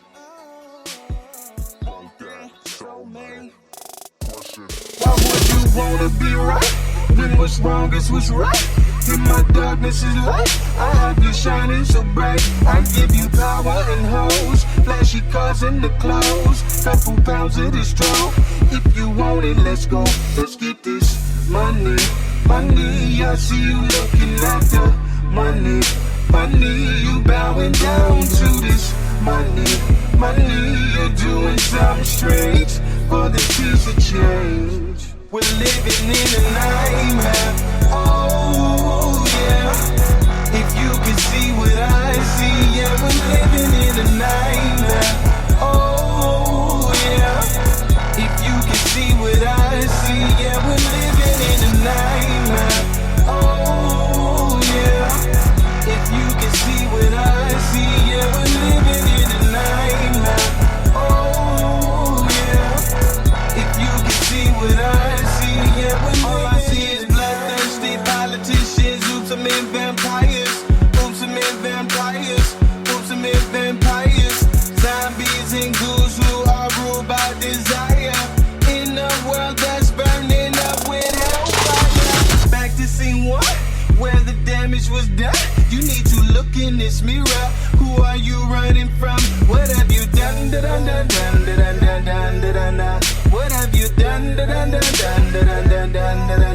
Can't wipe the blood off your hands. Smear it off if you can. Can't escape from the truth. Deep within lies of proof. The evidence is off the meter. Oh, you're as guilty as your leader.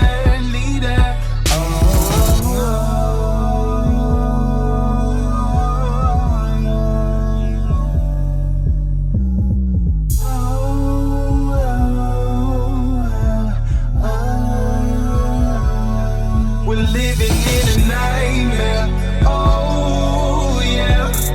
If you can see what I see, yeah, we're living in a nightmare, oh yeah. If you can see what I see, yeah, we're living in a nightmare, oh yeah. If you can see what I see, yeah, we're living in a nightmare, oh yeah. If you can see